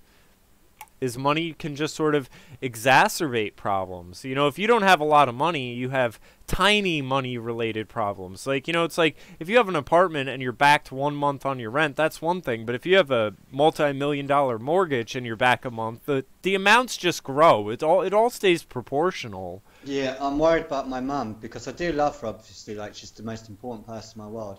But having difficult conversations with her are difficult because she doesn't do it on purpose, but she uses a lot of manipulative techniques. And I'm not sure where she learnt them from. She must have learned them from TV. Yeah. So for example, like I've been saying, like, where's Dad? It's only a half-hour drive. I see him like once every 5 years. And like we went to it, and she's like, oh, let me work on him. Give me a couple of months. And then when we were out for a birthday drink, I was like, where's Dad? And she's like, oh, let me work on him. And it's like, what was the commitment you made on the phone when you were crying? She's going, I can't remember what the commitment was. And I was like, this is why our relationship isn't working. You don't pay any attention to me. I keep talking to you, and it's like I know you're used to switching off, but there's nobody home ever, and it's really fucking annoying now. Yeah. And it's like, ask Dad what my favourite film is.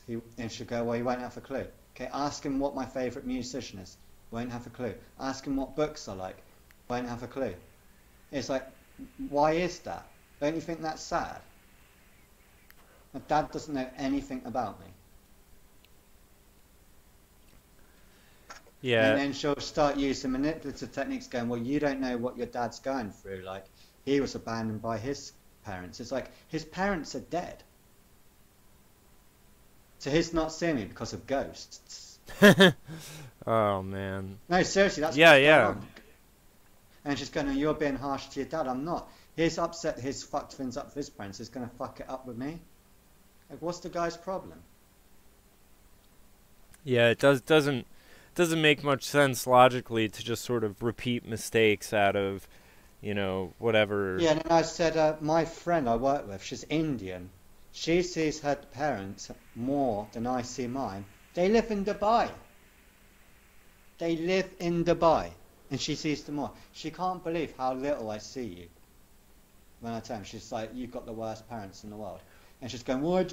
And then she'll use that blackmail, going, well, why are you saying we're the worst parents in the world? We help you so much. It's like, I'm not, you know, you are great, but you're not really parenting, are you? Well, you know, and that's sort of a thing I think I always sort of noticed culturally. Like, you know, you look at.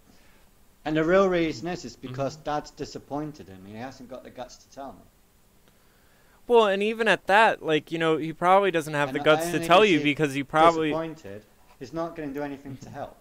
Well, see, and that's the really sad part, because I was going to say, you know, any sort of disappointment, like I have it, for example, with my mom, or one of the things with her is, like, she'll be the first person to want credit for any of her kids' accomplishments, but if there's something wrong with them, she'll be the first one to want to avoid the blame. And it's like, it's a two-way street. Like, you bear responsibility for the accomplishments and the downfalls, and you're supposed to be there even more so for the downfalls to help pick them up.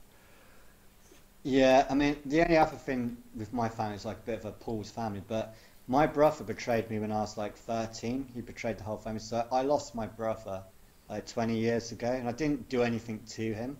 And then I lost my sister as well, when she like you know, she basically got involved with he is a nice husband, but it's a bit violent. It's a bit temp. So I don't have anything to do with her anymore. So you think I don't understand why my dad's like playing the victim in all this. Yeah. I don't know. I mean, it's one of, I was gonna say, culturally, you know, we over here, people will sort of mock the Mexican sort of family thing, where it's like you'll have a house with, you know, 12 Mexicans living in a 4-bedroom house.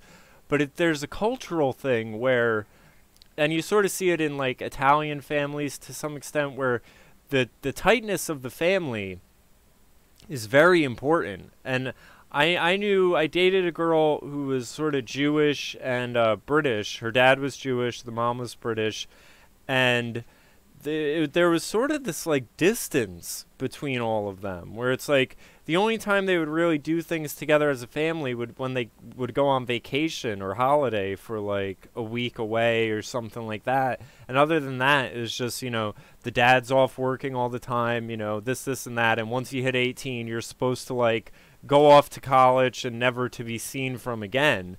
And I just wonder where that cultural idea came from, that it's like you're here till you're 18 and then you should be gone and cast out into the world. And it's like, it just seems where it's like it really creates broken people.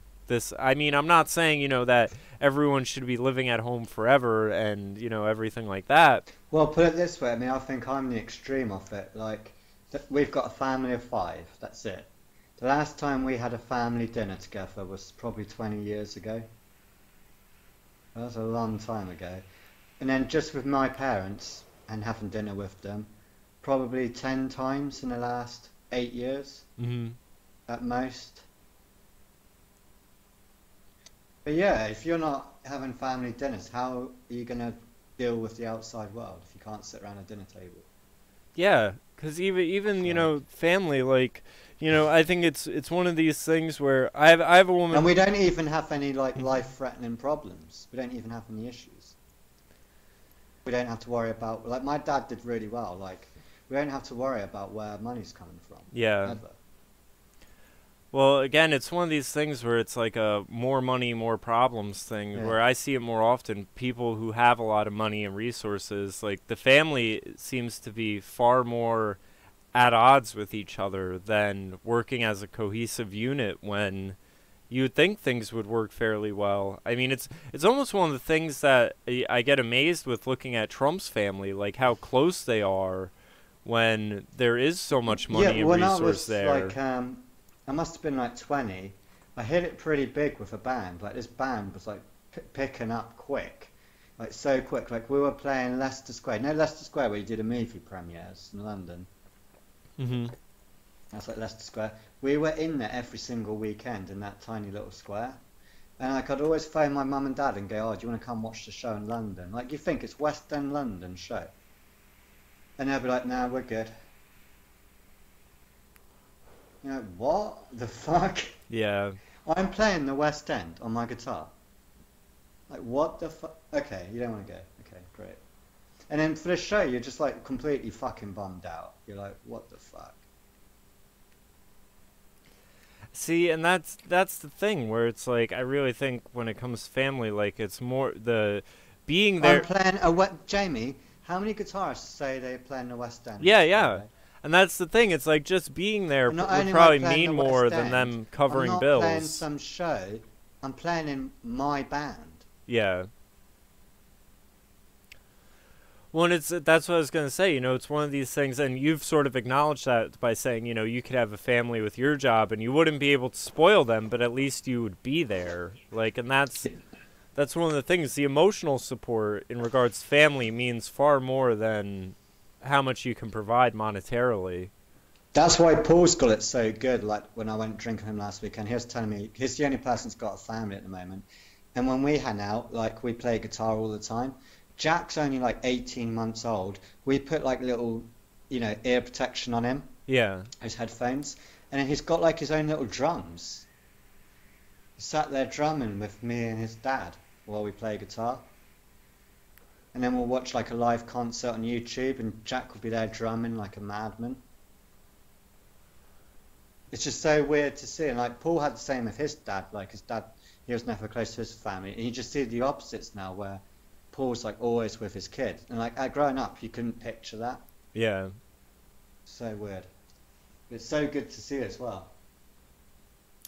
I think that's one of the things, too, I really like about Owen Benjamin that he had talked about, where he was like, you know, at first I was hesitant about involving my family into my live streams and stuff like that. And he's like, I'm still very protective. He's like, but I realized how against family the modern culture is.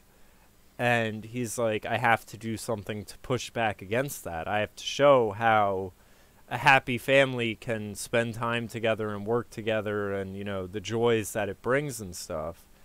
And I mean, it means a lot coming from Owen Benjamin because he was at the top of the materialist Hollywood ladder. And you can see how happy he is with less. Yeah, it was quite emotional last weekend because me and Paul have been, that's probably my oldest friend now. Mm-hmm. And when we were at the Black, we were drinking like a beer before we went to see Joe. And he was like saying it's crazy. Like we had this group of friends that were like family. And now I don't speak to any of them. Like you're the only guy that makes any kind of effort at all.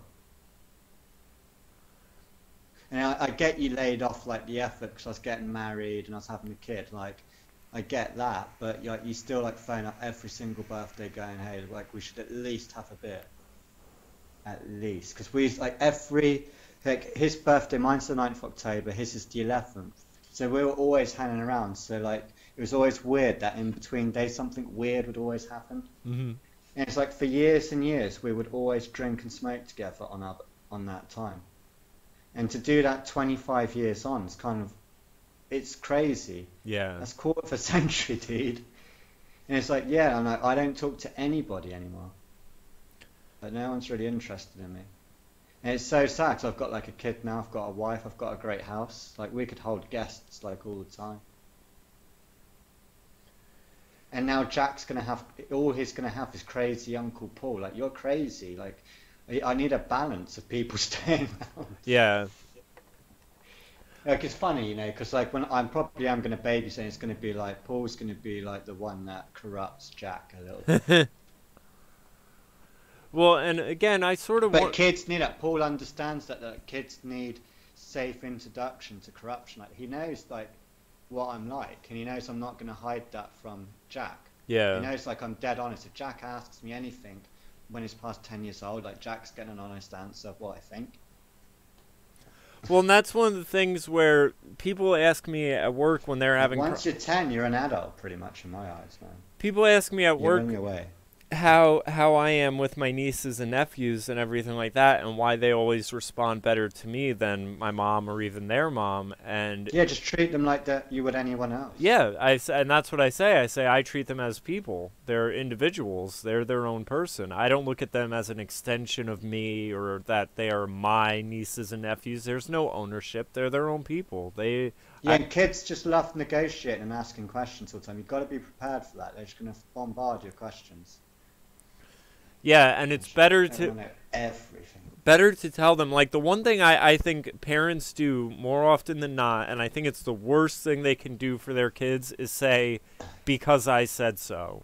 Yeah, that's not negotiable. Because that sort of introduces them to this idea that you... But no, you can, but you got to play it like this. You got to go, the reason is because I said so. Like, I'm in charge, I'm the authority, so... Because I get you don't want to do it, what would entice you to accept the deal?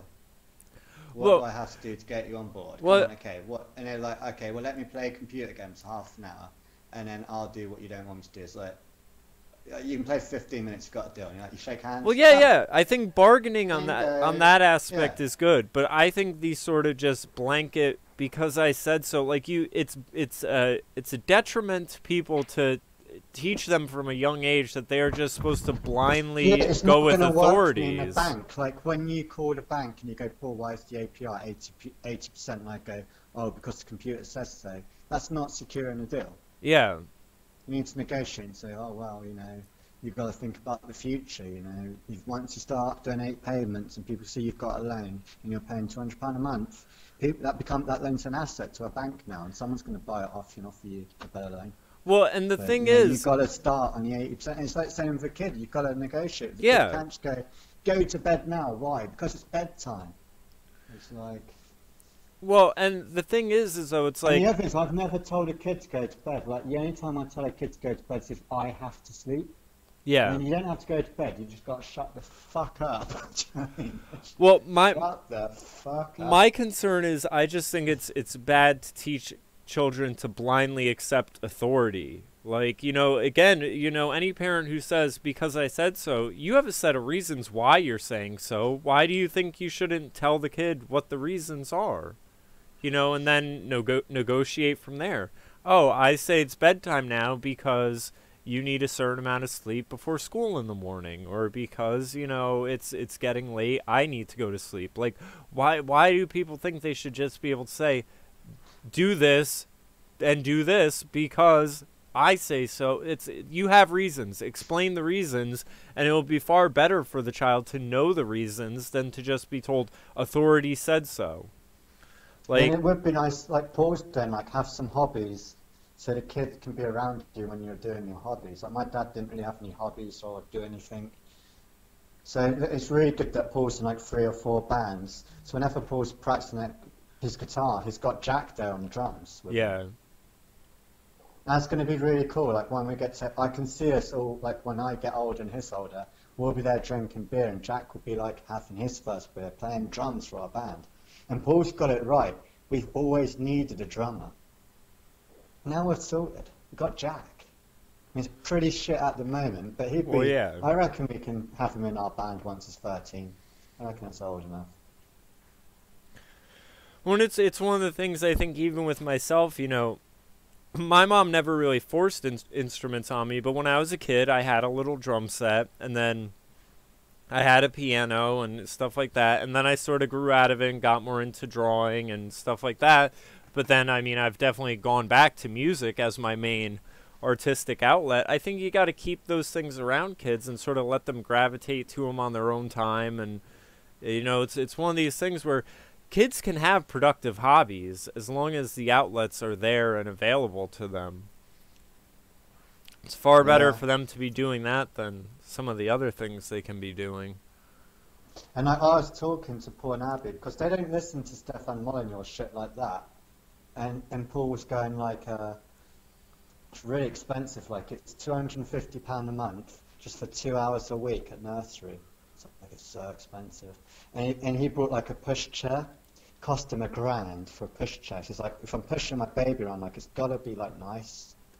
Like it's gotta be comfy in there and like safe. And so it cost me $1,000 for that fucking thing.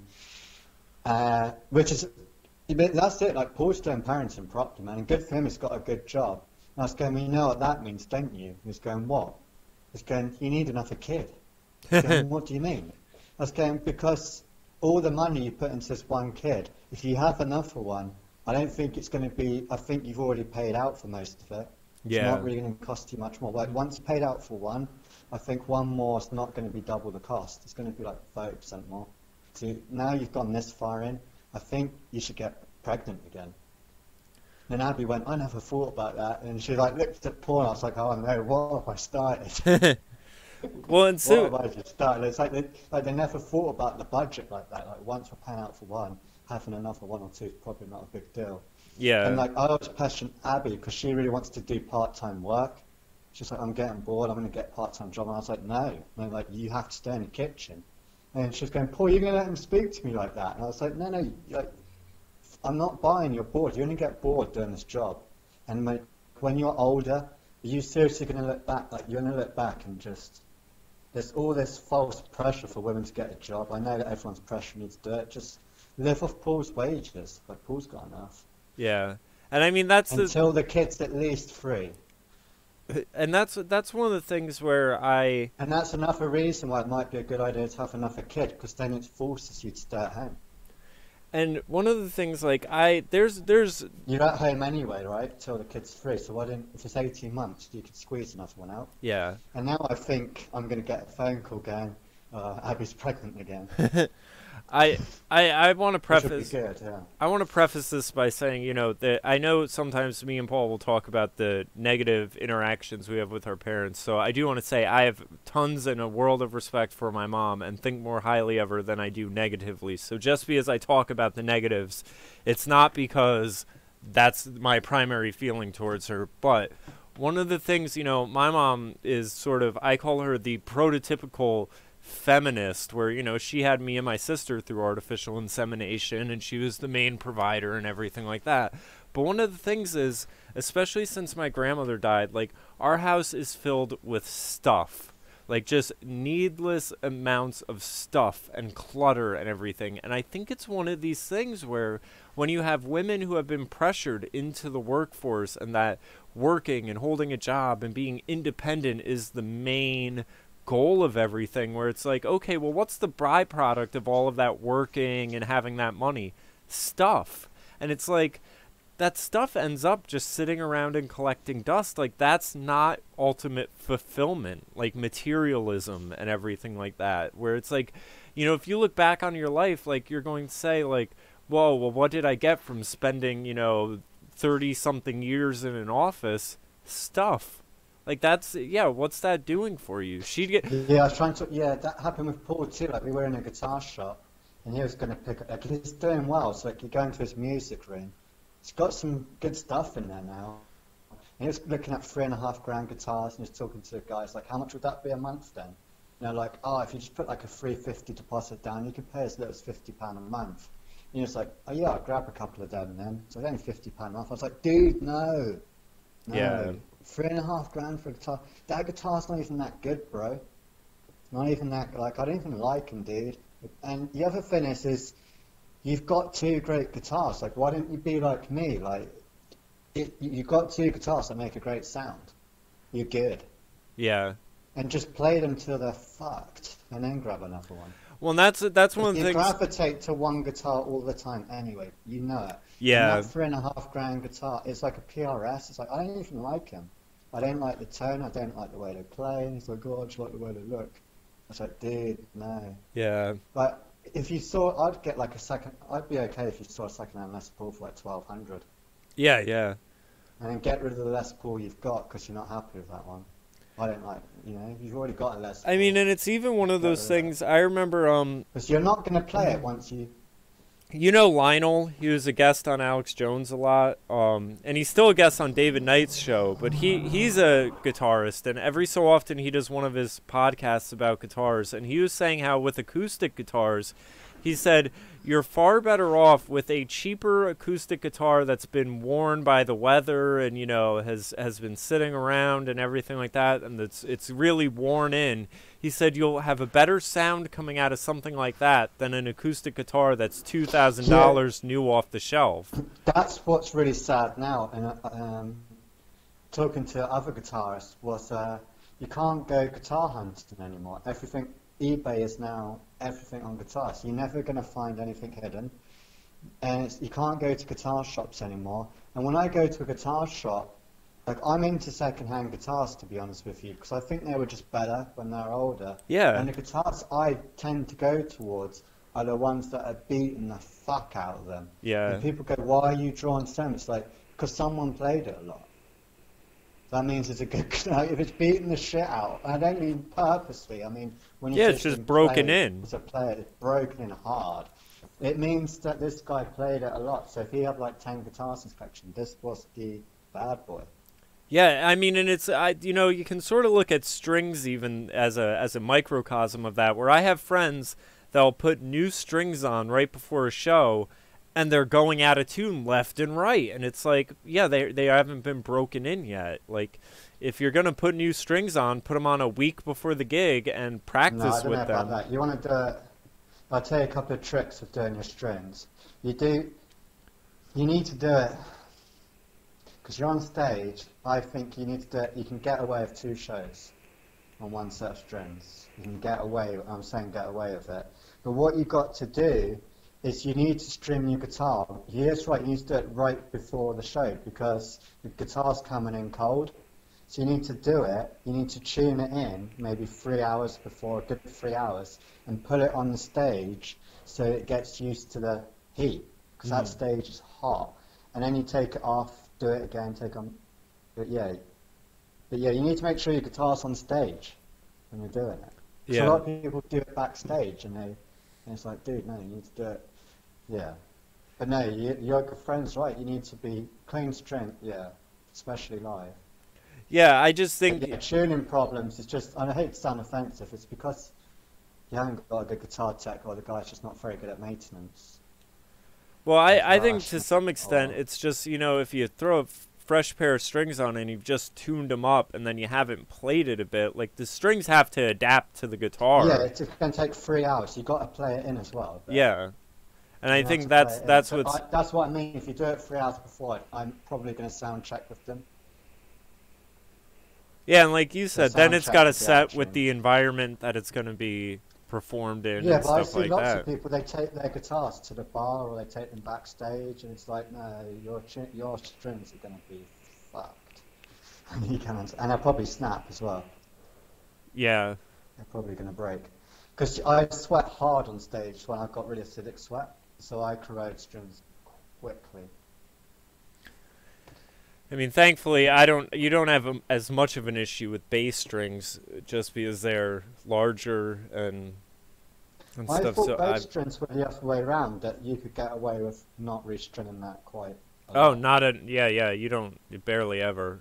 You're not going to corrode them. Yeah, no, and that's what I'm saying. I was always lucky being a bass player in bands that I never really had string issues that much. Occasionally, I'd break my high G string, but that's because it's the smallest one, and most of the time you can get away with not using it and just play higher up on the D string. But yeah, I mean, it's I don't know, playing shows, it's all of that stuff. It's interesting how location can really affect the instruments and the sounds of them and stuff. Like I have friends that'll play all the time at this one venue that was meant to be a nightclub. And it's sort of L-shaped, and it's like the sound in there just sucks. Oh, like, yeah. There's nothing they can do for certain venues. Brixton Academy's like that in London. You can watch sometimes The Greatest Band, and the sound is just appalling. And they play next door, and it's just incredible. Yeah, and you sort of just... The other thing for your guitarist is it depends what kind of guitar's got. If it's got a lock-and trem Floyd Rose guitar, trem guitars, or if it's got like a Les Paul kind of bridge. Because a Les Paul, that's the other thing, when I go on stage, I probably stick to solid guitars. That makes sense. Yeah. Guitars that are solid, rather than guitars that are preferable. So, you know, Floyd Rose guitars, like, they are so unstable that a lot of guitars, like, you need to be a good guitar tech to have those guitars on stage with you, because they're balanced by springs. Your whole tuning's based on free, your bridge is floating, and it's free springs holding it. So that's going to be out of tune all day long. But if you've got a Les Paul, as long as it's solid, you're good. And you should be able to tune it, you should be able to tune it as you play, really. Yeah. But don't get me wrong, I'd love to have these guitars with Floyd Roses on them and floating bridges, but it's like live, it's like, I'd rather just have something solid. And if you break a string on a Floyd Rose guitar, it's done for the night. Yeah. You're not going to be able to get that guitar back up for the night, because it's going to take that long for the string to... so that means you need backup ones, and that means you're transporting more than what you want to. And then people like Paul, he'll come around and look at my Les Paul and he'll go, your Les Paul's nice, but why did you beat the fuck out of it? And it's like, dude, I'm not like, I've had that since I brought that in 2001 on my 21st, and it's been my #1. And that, I'm surprised it looks that clean. And I think it looks better smashed. And sometimes I smashed it on purpose, because during that 20 years I came close to selling it. And I knew if I just beat it, it would just drop value so much that there'd just be no point selling it. That's so funny. So I knew I'd regret selling it. I knew I'd just regret, because it sounds weird. I was lucky, like, I played so many Les Pauls to pick that one. I probably played 50, and that one I didn't. It looked. Everyone said it looked ugly, but everyone said it had the character. You know what that. Everyone in the shop said the same. They're like, no one looks at this guitar, but I was always asking, like, what's your favourite Les Paul at the moment? And they're going, that one. I was like, really? This one's ugly. And I was going, yeah, but it's just that cat. It's just got that great neck, like great pickups. If you can get past the looks of her. You know what's funny? That reminds me, when I was playing gigs a lot with this one band I had, we always would have issues with people getting equipment stolen, whether it's wires, pedals, or whatever, you know, little... Yeah, if it's beaten, it gets missed. Well, don't take the beaten guitar. Well, so what I did was, and part of it was too, was that mindset of, if I do this to these, then I'll keep them and I won't sell them. I started using all pink wires, where I was like, all right, well, no one's going to steal the pink wires, because... I used to do that to my cameras. So I used to put tape all over my cameras. Uh-huh. So it looked like they were fucked, even though they were brand new. So when people looked at the cameras, they'd think, oh, it looks fucked. And they'd probably put them off stealing it. Yeah, I used like Sharpie paint markers, Yeah. and I painted pink on all of my pedals and my whole pedal board. The wires were pink, and I was like, all right, so if anyone steals any of this symbols. shit, if anyone steals any of this shit, we know where it's come from. Hey, Latoya. I love Hillary stickers. How's it going, Latoya? We got another person popping in on the chat. 5 people watching now. No way. Yeah. Really, any questions? People want to. What are people? Yeah. What's on their agenda news? If anyone in the chat has any news topics they want us to cover, or any life questions? any questions, feel free. Yeah. But yeah, I used to do that. Ask Dr. Paul. I used to do that with equipment for gigs, where I'd be like, oh yeah, I'm just gonna go with pink everything, because that way, if someone takes it, I know it's mine.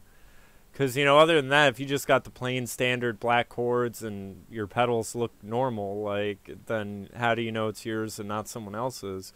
Or sometimes on the pedals, I'd put a little J underneath the, by where the knob is to tune it and pop it open to put the battery in. You know what I'm doing less and less pedal. Like, I'm always split, but I think most time when I'm live, I put the amp to crunch. So it cleans up, so I use my volume tone to clean up. So I put the amp full, so it's always fully driven. Don't put too much gain on it at all. But once you go to number 10 on guitar, it's quite crunchy. That's so British of you. So I can go clean to crunchy, and then 10 is quite crunchy, if that makes sense. You don't normally put on 10. And then I have a tube screamer instead of a distortion pedal. then that completely sends it to like quite nice guitar solo. Mm. And after that, I've just got a wah-wah and sometimes a delay. That's it. Yeah, I got my talk box, but I still haven't learned how to really use that. Yeah. It's so difficult. We Listen, do make no have a mistake, I think question. yeah, go for the question, yeah, man. It's our first ever question. Yeah. Kevin's wondering what you think would It's still happen gay. if they do if they do a second Brexit vote. That's a good question. Well, I think ever since Brexit happened, I think when they put the referendum forward, they never expected Brexit to happen. And I don't think Brexit is going to happen because the Bilderbergs created the European Union 56. It's been a giant project. Bilderberg's all about the European Union. And So centralization. if you go to Germany, in Brussels, they've got a plaque outside the EU building, and it says that sovereign states and sovereign borders lead to all evil, and they have to be stopped. Once we get rid of the idea of nation states, the world will live in peace. So the European Union is all about breaking borders, breaking national sovereignty. So they're never going to give that idea up. It was Hitler's wet dream, was the European Union. So it's been going on a lot longer than what people think. Juncker's actually a Nazi. He got his money from Nazis, didn't he? He's like a... Now, So yeah, I can't, just because Brexit, what's going to happen is, the other thing is, it's not just England, is it? It's like Sweden's on fire. Paris is gone. Yeah. Germany's gone. Spain voted out, Catalonia did, and they're not allowed to leave. Italy voted to leave, they're not allowed to leave. Greece is gone. Norway was never in it. now, So what are we joining for? I mean, I think Europe's going to collapse. And I think what will happen is, if you look at what's happening now, is people are getting prepared for Europe to collapse, and that's why they're flooding it with these migrants. well, and I was going to say, They know that Europe's done, and that's why it's so important, regardless of what I think of Trump.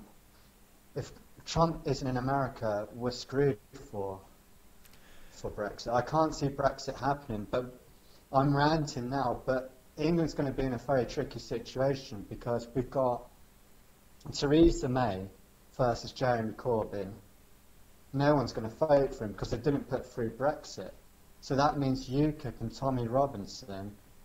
I don't understand why people aren't taking that seriously. Like, they could seriously end up taking over. And I just think it's going to end in a war. It really does, civil war. They're never going to let Brexit happen. well, one of the things I wonder is, I've sort of looked at the way you have these caravans and everything coming into America as, if they can bring enough of the South America up into Northern America, well, then it will just make an easier transition into the North American Union, which was very much talked about in the Bush administration, but you don't hear as much talking about it nowadays, where, they were talking about an Amero, basically the American version of the Euro, and things like that. So if them sort of shuffling everyone around between Canada, Mexico, and the U.S., it would make it an easier merger.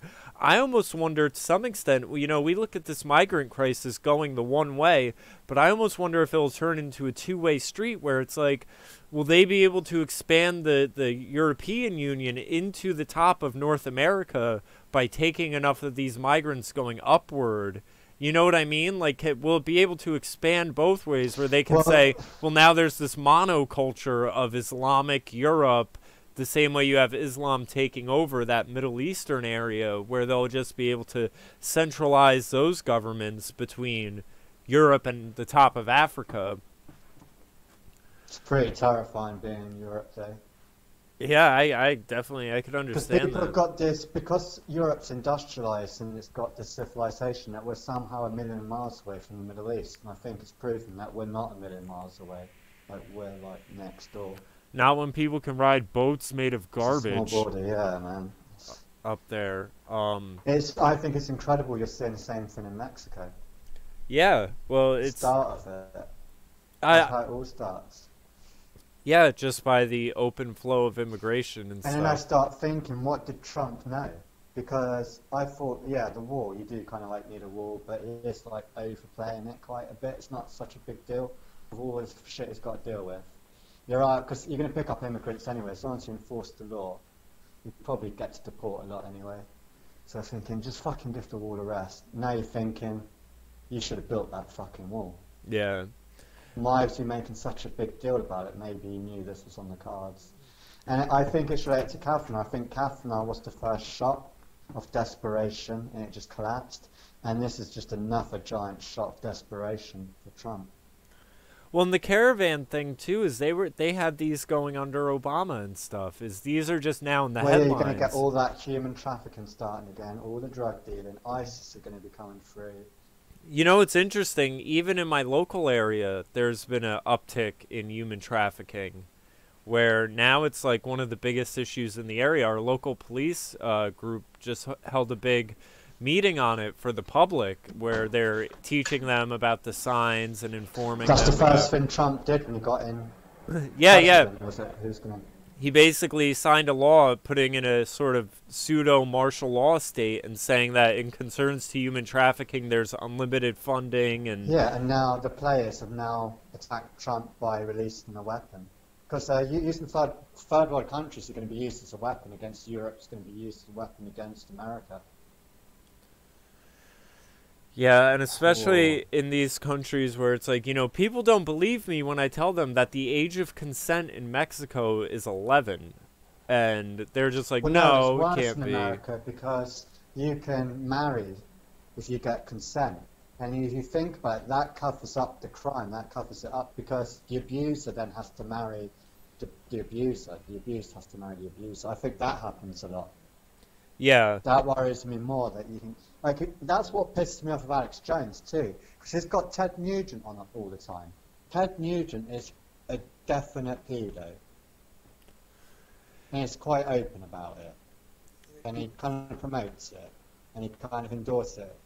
Because he married like a 13-year-old or something, didn't he? That I don't know. He's wrote tons of songs about fucking underage kids. Underage girls. I don't know, Latoya. I don't know if they can get married at 11. Maybe. I know in Mexico. I think 13. In Mexico, it's not a dumb question. In Mexico, you can have sex with an 11-year-old, and they are. I think in America you can get married at 13 if you get parental consent. Might be in certain states. I think in 25 states. And it's quite common. And that, if you think about it, the person who's the guardian's probably the abuser. I was wrong. Let me put this up. Federal age establishes that 12 as the minimum age of consent. Oh, that says North America. Oh, geez. Yeah, but what's the consent with... What's age consent if you get parental consent? Then there are no restrictions for consensual activities. 12. Hold on. Age of consent, Mexico. This one says it's 17. North consent, Latin America. Age of consent in Mexico is really 12. Another crime called corruption of minors. I don't know. You know, it's one of these things where age of consent is 12 in Mexico. We're married. I think in America it's 13 if you get parental consent. All right, this was July 2nd, 2018. Mexico has lowered the age of legal sexual consent to 12 years old, becoming the latest nation to give pressure from international... Well, as you always said, if you can get a kid to go through gender reassignment, that means if they can do that, they're going to be able to consent to sex. Yeah, and that's always sort of been one of the... Because paedophiles are just born this way. They can't help it. Well, that's one of the things they had been pushing. And also, Latoya, I think you should just think. I mean, maybe they're not abusers. They actually have a loving relationship. It's all above board. There's like no manipulation. My friend was saying that. Like, he's 38 and he's saying his friend's dating a 16-year-old. And I was like, dude, your friend's a dick. Yeah. And why are you hanging around with someone dating a 16-year-old? And he's like, oh well, she's mature. It's like, dude. It's like 100% her age. I don't even know if like let me tell you, at one point I was 21 dating a 16-year-old who was about to turn 17, and that's on the line of the laws here. And I mean, that still is an age difference though, where it's like I could have been a senior in high school and she could have been a freshman. Like it was only a 4-year age difference, but because of where we recognize adulthood and the drinking age and everything, that people were still asking me, is that legal? I mean, now, when she became 21 and I was 26, no one thought anything of it. And, you know, we were together then, too. But... Yeah, but it's quite easy to manipulate a 16-year-old if you're 38. Yeah, it's yeah. It's not so easy for a 30-year-old guy to manipulate a 30-year-old woman. Yeah. And it's just fucking creepy as fuck, man. Well, and it's one of those things where I question people's motives, where it's like, again, I didn't have any ill intentions dating someone who was 16, 17 as I'm 21, because that still is like I could have been a senior, she could have been a freshman. That's a 4 to 5 year age difference. But I almost question the 16-year-old where it's like, you know, you're still a minor, you're still, you know, under the thumb of your parents. Why are you attracted to this adult, basically? Where, I mean... Yeah, I'd be asking it the other way around, though. Well, I mean, you know, and that's why ultimately it didn't work out then, and we broke up for a year, and then when she was an adult, we got back together. Because it's really hard when you don't have... Jamie the Cradle Snatcher. Yeah, I guess.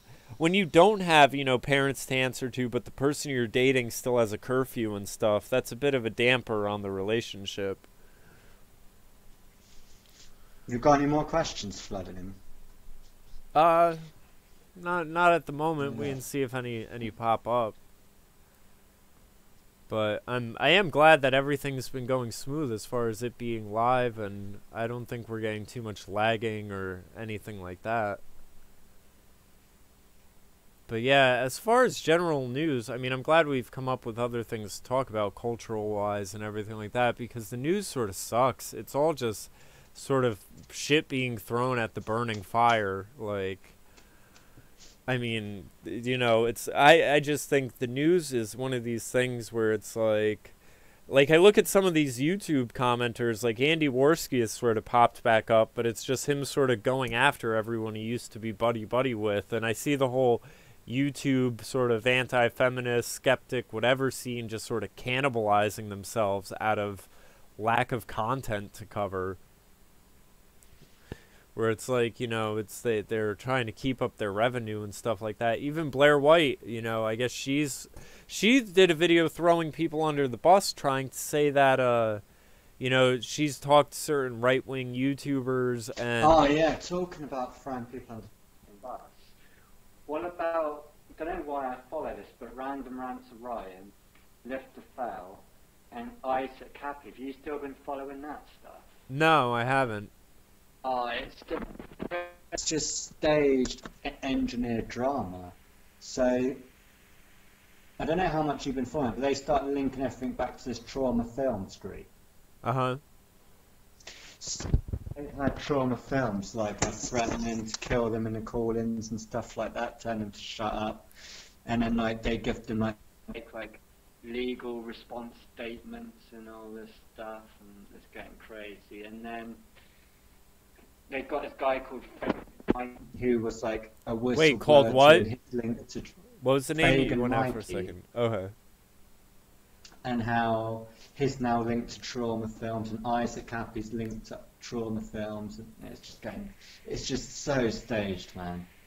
I do not trust Lifted Binlid at all. Well, and that's the thing Blair was saying, where she said, you know, she's met some of these right-wing YouTubers, and they don't really believe some of the ideas they put forth, and that one of them told her that she should sort of stage protesters and stuff like that. So now people are looking at some of the things concerning Blair, like that maybe she did stage things, like when she was walking around with the MAGA hat and someone threw a drink on her and she was saying it burned her eyes. People are now looking at that being like, well, her eyes were in bloodshot, so maybe she did stage it.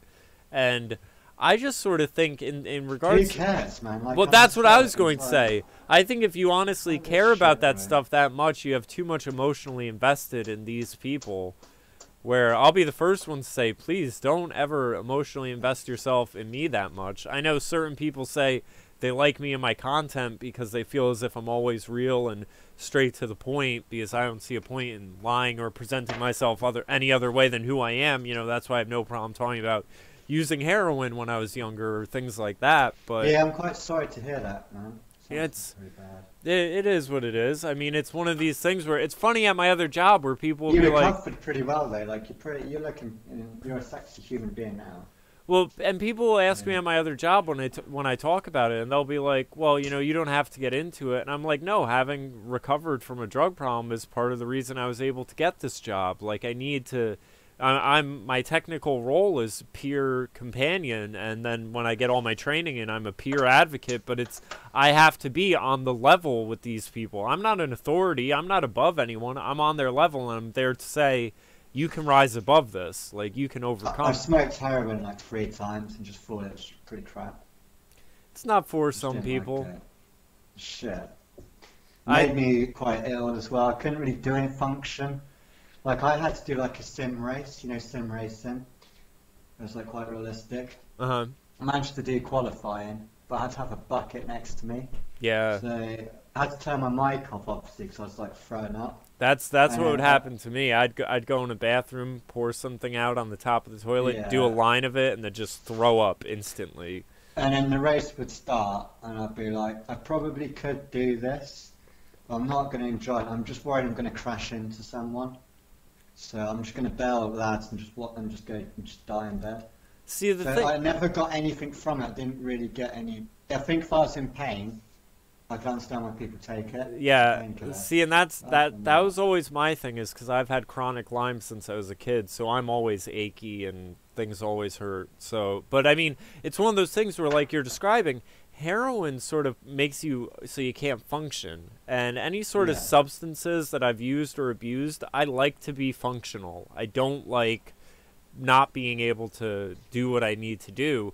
And I think that's sort of I always tell people that's the upside of me having the chronic Lyme and being so sick as a kid. Like, some people will take their day off and they will, like, our podcasts are the most sedentary I am on our day off, where I'm just sitting at the computer talking to you, because I can't spend a day just laying in bed watching movies and resting like that.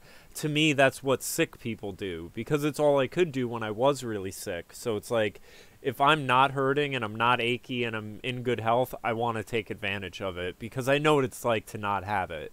And I know most other people don't have that frame of reference and like to relax and everything like that. No, But because I'm the complete opposite. Like I was never at home ever, and now I just never want to leave home, basically.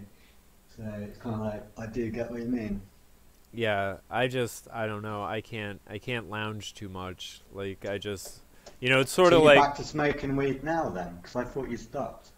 I'd cut back, and I do occasionally, but I still don't, like, 9 times out of 10 when friends come over and they want to smoke, like, I'll have a bowl that's, had 2 hits taken out of it, and that's just 2 hits I took before bed. Like, if I pack a bowl, I very rarely finish it, and I don't know. I smoke a little here and there. If I have to sit at the computer and work on music for a while, it's good to settle me down and help focus me. I'm like that I'm like you in that regard, where it helps. I'm high energy and I am sort of attention deficit, so it's like it helps with that far better than being on Adderall or any sort of speed stimulant. Yeah, when I go back to work, I'm looking forward to not smoking weed all the time. So I'll probably have a big breakfast in the morning, have a joint after breakfast, take a walk into work, and then just wait till I get home after dinner. I'll tell I you think that'd be what. so nice. I really think, as far as like something I've done to change my habits that's really made a world of difference, big breakfast. That is like Oh, mate, mate, I'm a dick. If I don't have breakfast in the morning, I'm such a dick. That Like, is- I have to eat in the morning. that is Or the you just don't want to be key. near me if I've not eaten. That is the key to a Yeah. good and happy life, is a big breakfast. Man, I would deliberately avoid people if I've not eaten breakfast, and if I do have to be around people, I just tell them like, sorry, like I have to eat, otherwise I'm like, Yeah, I'm just like the Exorcist women. I just can't help it. So I'm gonna eat, and then I'll be like a little ray of sunshine. and the other thing too is, sometimes even in the winter, like I would have like oatmeal with fruit and all sorts of chia seeds and all this sort of healthy stuff, but it doesn't last. I mean, I need to have like meat and eggs and like the spread. Like, We do it properly in England. Like my German girlfriend hated it when I was with her. Like we have like sausage, bacon, eggs, Yeah. beans, toast. I want a half a pig Yeah, on my man. plate and some eggs. Probably my breakfast is probably one of my biggest meals I have in a day. Yeah. And that's really how it should be. It's best for your body because then you have time I'm to sorry to go metabolize there. it. Once you have a big joint in the morning, it flushes you right out as well. So, so I think it keeps you nicely ready for the day. I remember I think there. waking and bacon's actually quite good for you, as long as you don't go crazy with it. Yeah. It's like help your body quite. There was a doctor that Alex Jones had interviewed once, and he was talking about that, where he said, you know, steak and eggs for breakfast. He was like, that's the best thing a man can do for his health is like have a big, full, meaty breakfast. And I noticed for whatever reason I function better. Like I can't go without breakfast now, and I used to never eat it when I was a teenager. It breaks fast. Yeah. You're breaking fast. Do fast overnight. Yep. And I try not to eat before I go to bed. I try and give it like a good few hours. See, So I try and go 12 hours at night without eating. I'm bad with that. I wake up in the middle of the night and eat all the time. I don't wake up in the middle of the night at all. You might, like, I wake I up and sleep next so thing I know well. I'm surrounded by like chip and chocolate wrappers and I'm like, what happened? If anything, I'm worried that I oversleep. I don't know if I've got some kind of parasites. Like I really struggle. I don't think it's because I've been so lazy with like work, but like I could easily sleep like a couple of days. Like wake up at 11, have a nap like 3 till 6, and then be in bed by like 10. Yeah. And the other That's thing, really bad. the Like other I'm thing, literally up for 5 hours a day. That's less than a cat. yeah. The other thing too is I think, if I'm honest, it's because I'm depressed. Like depression got so bad that being asleep is more exciting than actually being awake. yeah. It's really my That mental happens problem. when with depression and stuff. The one thing I was gonna say is with me, where it's like 3 nights out of the week I do overnights, so my sleep schedule is kind of all over the place. And the thing I've noticed though is like I can almost forego sleep if I'm eating good, full, healthy meals. Like, you know, I'm getting energy from the food rather than the resting. Yeah, I know what you mean. Yeah, when you're resting a lot, you struggle to eat. That's the problem, yeah. Latoya, where's your head at, girl? We got people talking to each other in the chat now.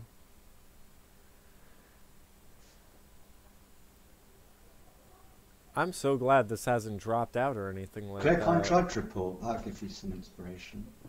I actually I have an app on my phone, but I suppose I could bring it up on the screen too. That's the one thing where normally things would drop out if I tried opening up other.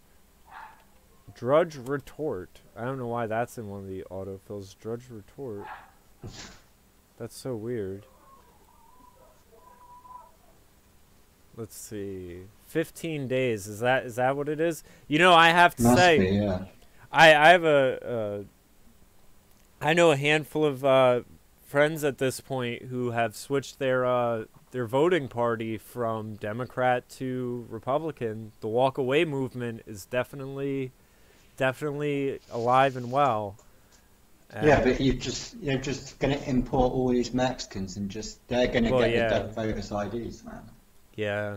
Caravan swells to 5,000, vows to reach the USA. I mean, this is ridiculous. This looks like an army marching in. When I asked my mum, she was like, oh, it's only like 2,000 people. I'm like, 2,000 people? Only? Yeah. I reckon it's about 50,000 to 100,000 at least. Count on Hillary running again in 2020. How did they get there? That's what everyone's asking in England. It's like, how did they get there? They must have had help.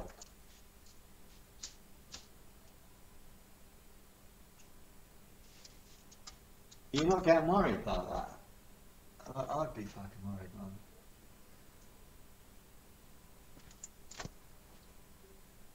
People are thinking Hillary and Hillary and Bernie are going to be the ones running against Trump in 2020. It might be Michelle Obama or something crazy like that. That's what I think. I think you were Hillary more would be likely dead. Michelle Obama. Yeah, Hillary's going to be propped up. She's going to be a robot at that point.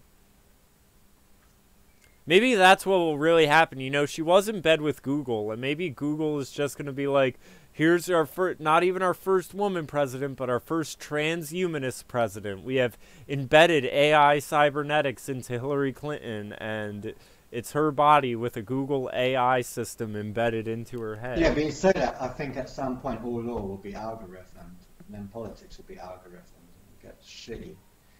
But I honestly think doomsday's coming in the next election because we're in a strange situation. You can have Trump get up against the globalists, and then it's really going to be evident for Europe because that's when we've got our election. If we're not out Brexit, it's going to be crazy times. It's going to be like, what do you mean we didn't get Brexit? What do you mean we're not getting it?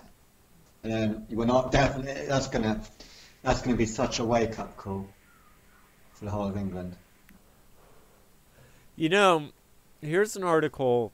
And then we are actually looking at Tommy Robinson being Prime Minister. Kamala Harris and other prominent Democrats want to repeal Trump's tax cuts and replace them with cash payouts for the poor and working class.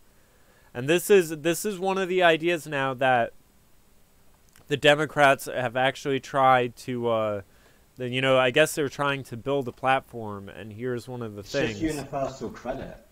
Well, yeah, it says, possible White House contender Senator Kamala Harris announced a plan this week that would give working families up to $6,000 each year with the option of receiving monthly payments.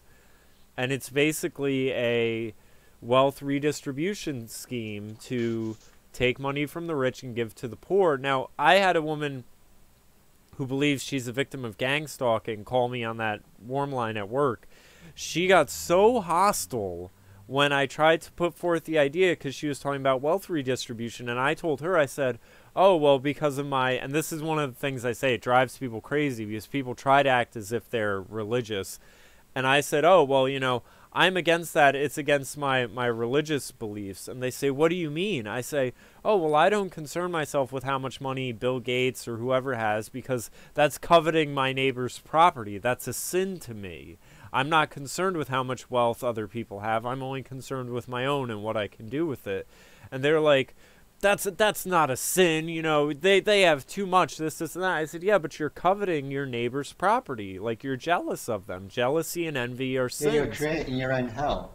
Yeah. About what assets you can get and what.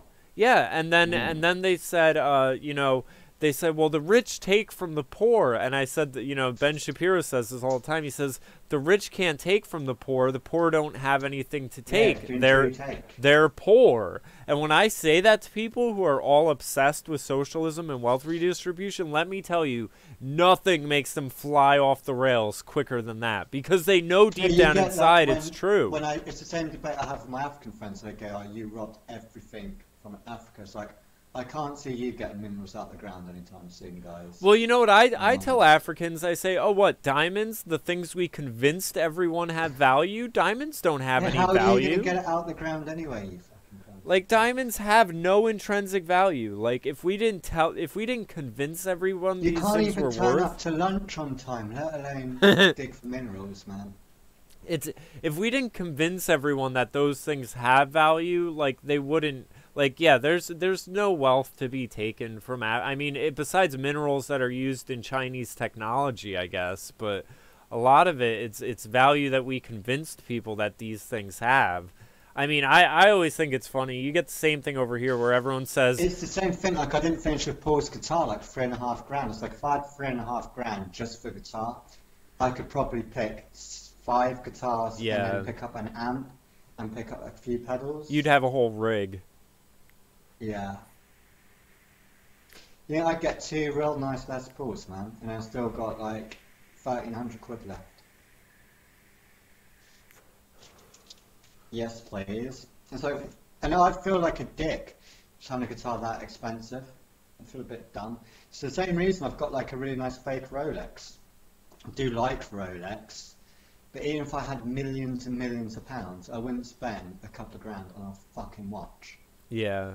When I can just get one for 30 quid that looks and it's still got good mechanics to it. There's nothing wrong with those mechanics.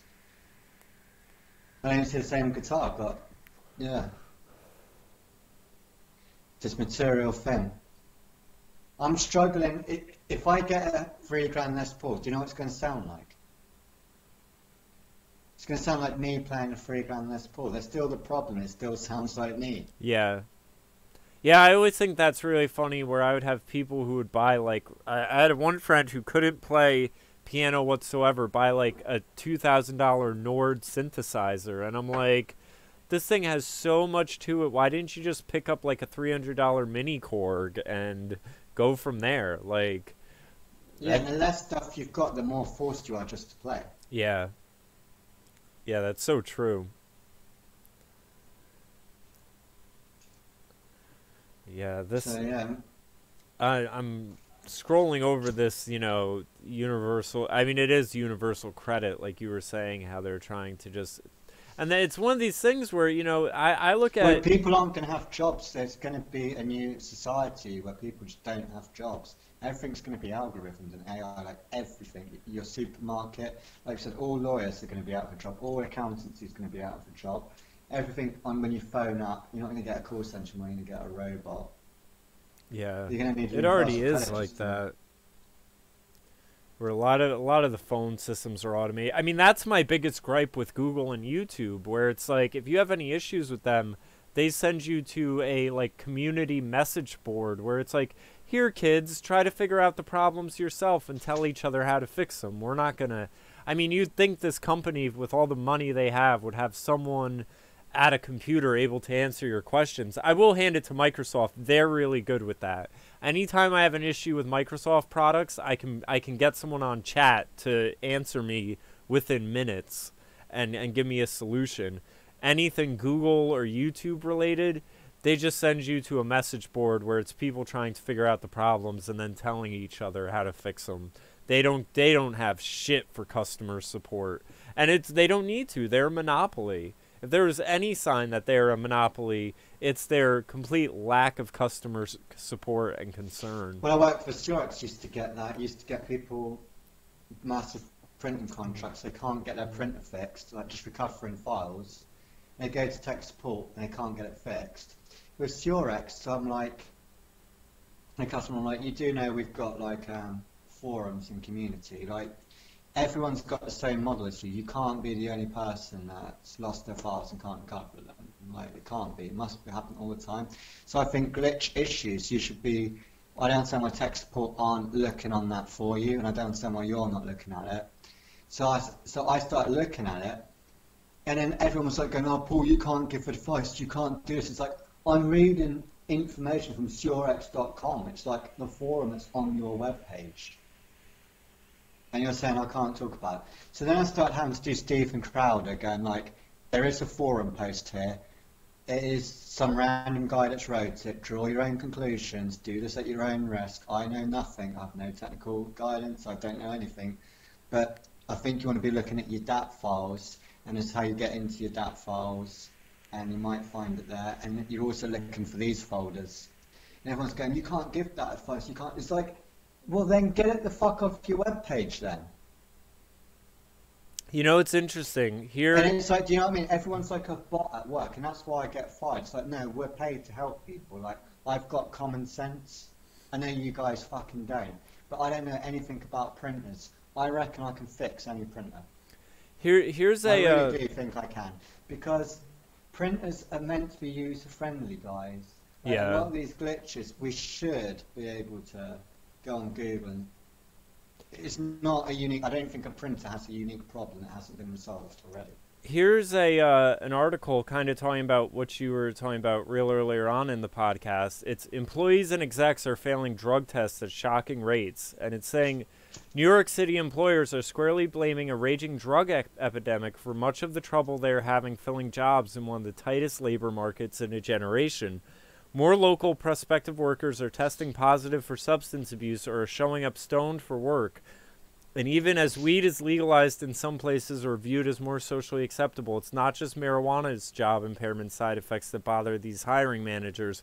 The abuse of hard drugs such as cocaine and methamphetamines has exploded and further threatens productivity. Which is odd. You would think someone on coke or meth would be highly, you know, productive and on edge. Yeah, short term. Short term wise, yes. Long term wise, if they don't have their fix, they might not be the best worker. After 10 days. Many jobs in New York City now take 60 days or more to fill. 30% of the openings in New York City for registered nurses, bartenders, delivery drivers, program managers, and machine operators that are posted on professional job websites go unfilled for 60 days or more. Quest Diagnostics reveals a 150% increase of methamphetamine positivity rates for workers tested in the New York area.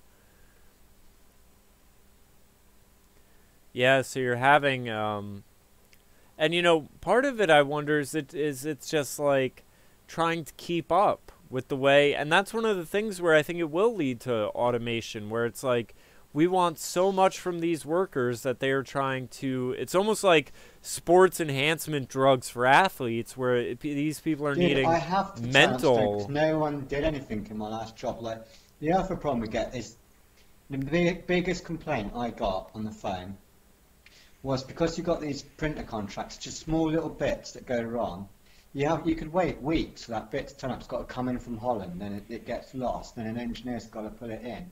It's like half of these bits are always the same bits. Like, why don't I just order like a big box of toners, for example, a big of these like rollers that keep going wrong, and when a customer says they've been waiting 3 or 4 days for their roller, why haven't I got Paul's shed? Like, we had so much space in the office. Like, I'd say 3/4 of the office we didn't use. I was like, why don't I just have Paul's shed, where I keep a spreadsheet? What we should do, when a customer calls in and they're waiting for a part, I should keep a record of it and chase the part, 'cause it's not as if I've got much to do. And not only that, I should order a backup part here. Because these parts cost literally £1. Like, a roller probably costs us £1. Why don't I just call and just order 100 of them, a bag of them?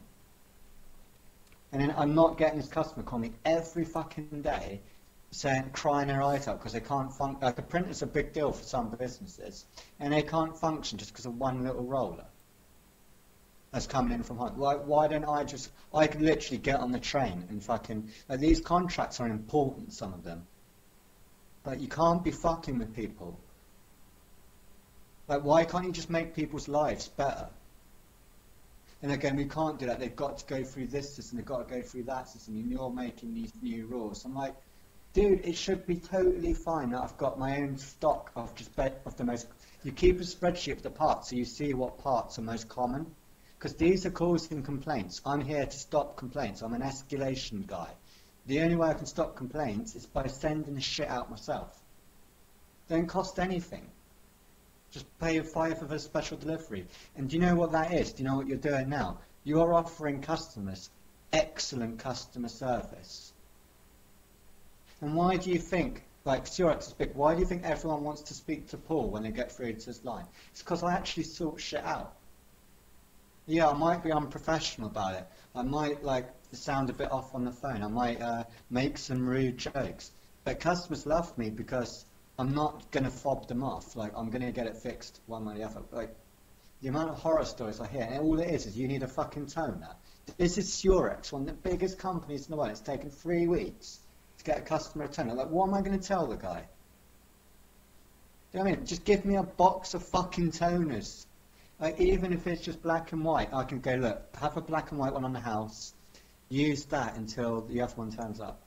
At least you're on your feet. And it's like, our Paul's not following rules. It's like, you're fired. It's like, you guys are such dicks. That's my rant. That's what it's like working in an office. It's just full of people that are like, they're like those bots that you see in those memes, those non-personality characters. Yeah. Here's I brought up some things on Breitbart. You have midterm meddling. Democrats surge on Facebook after algorithm changes. Not surprised by that. Twitter CEO went down. They've got actual moderators now. Yeah, I noticed that it went down for a little bit. Twitter CEO Jack Dorsey, our free speech motto was a joke. You know, I do want to say though, with the YouTube thing, one of the things I noticed, Sargon of Akkad did a thing about Louis Farrakhan calling Jews termites, and everyone's like, black identitarian is going after the Jews. Where have you guys been for the past 20 years? Because Louis Farrakhan, that's always been one of his talking points. In fact, Louis Farrakhan put out a book called The Secret Relationship Between the Blacks and the Jews. Now, I will, of course, add the caveat that I'm not talking Jews as a blanket, all people of the Jewish faith. I'll be the judge of that. Yeah, you can. I'm talking about the international bankers, you know, the sort of Zionist, your Soroses, the Rothschilds, you know, that and all that. But Farrakhan put out a book that said the only reason we know who the slave traders and all that were from the transatlantic slave trade was because the Jews had very good bookkeeping on all of that, and it was all handled by Jews with doing the buying and the selling of people. So he's always been calling out, you know, Jewish meddling and but who were capturing the slaves? Well, that's the thing. They were using, you know, Africans, capturing other Africans, and I'm sure Arabs. Making the most of a crisis, it sounds like. Yeah. And so it's just shocking to me that these people have now decided to find what Farrakhan has always been saying and acting as if it's about Farrakhan, something new. Really? Yeah, in the grand scheme of things, it's so destructive. Like mankind's coming to an absolute turning point, and all I hear about is Kanye West and just such irrelevant people. I think people should be talking about what's going to happen. They should be watching Poppy. Poppy gets it. Why can't you? Well, here's another thing. Remember last week I talked about that study that Tim Pool had found, where it was on Facebook. They had done a study of where left-wing and right-wing people get their news from. And with right-wing people, the most two engaged sites were the Daily Wire, which is Ben Shapiro's site, and Fox News. Two mainstream conservative outlets that admit their bias, but generally get it more often. They get it right more often than not. And then on the Democrat side, you had Occupy Democrats and a handful of other ones that are all regarded in the grand scheme of things as fake news. And so you have these Democrats that are mainly listening to fake news, and that's part of what's fueling all of this animosity and craziness, is they aren't even functioning within reality or anything based on a bias. They are hearing things that are not real whatsoever. And Trump addressed this in his last rally, said the fake news media are making people go loco, was his term. But it's basically, yeah, the fake news is causing people mental illness and making them go crazy because they don't know the real story as far as what's going on with certain issues and stuff. That's part of fake news. It's like not only you putting fake news out and all that agenda, but it turns people insane. Yeah, because they're not responding to reality. I can't think of anything that's not weaponized anymore. Yeah. No, everything really is. The entertainment, that's what I'm really news. Thinking about. Like, I'm fucking up badly, but just going straight back to blues guitar. How cool would that be? Just going... yeah, just going back to basics, man, of everything. Yeah. Good old art. And that's sort of There must be a market just for a really good bit of live music or something. I just want to get away now. Yeah. You know it's interesting. I talked to Brett about what you were saying last week as far as a band and how a band should run their band like a YouTuber. And I've basically sort of positioned myself with a handful of his band members to de facto take over their band and help them run it right, where, you know, I'm going to manage their media stuff for them and do things like that, where I'll have them broadcasting their practices, doing Q&A sessions afterwards, set them up with a Patreon and everything like that. Because just troll them with a camera, yeah. they're too all over the place. You know, like the one member is saying, "Oh, we need a music video now," and it's like, no, you guys need to finish your recording and have a song done before Yeah, you and that's why you can. need the audience. Let the audience dictate what you do. Yeah, and how much better would it be if, you know, you had an audience that was listening to all these songs every week, and then they picked the song you did the video for, and you got them The other involved in thing, it. this is a tricky one to do, but what I would do is I'm going to be under the assumption that everyone in the band is a competent musician. I'm not saying you're Joe Satriani. I'm not saying Yeah. that, but I get the like you've got to be competent. And what I want you to do is we're going to have like maybe 3 different bands, and the reason we're going to do it is one of the bands going to be called Rocky Okie, and what we do is we should be able to come up with a catalogue. Give it 3 weeks where we learn 50 basic pop songs, like really popular ones. And then what we do is we go to bars and we do live karaoke. So you've got a rock band, you've got like at least get 30 songs where you can pick the songs. I don't know if it's Bryan Adams, maybe some Free, you know, really, you know, whatever. I'm too stoned to think of just classic pop songs that people could do karaoke to. Maybe even ABBA songs, like you could rock up ABBA a little bit. Mm-hmm. They're basic 4-chord songs, like everyone's competent here. I reckon half the songs you should be able to learn just by playing it first time. You'd probably get it. You don't need to be tight with it, it's more fun.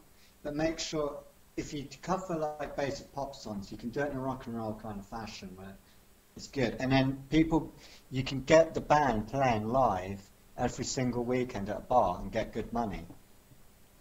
Because I think that would really get a crowd.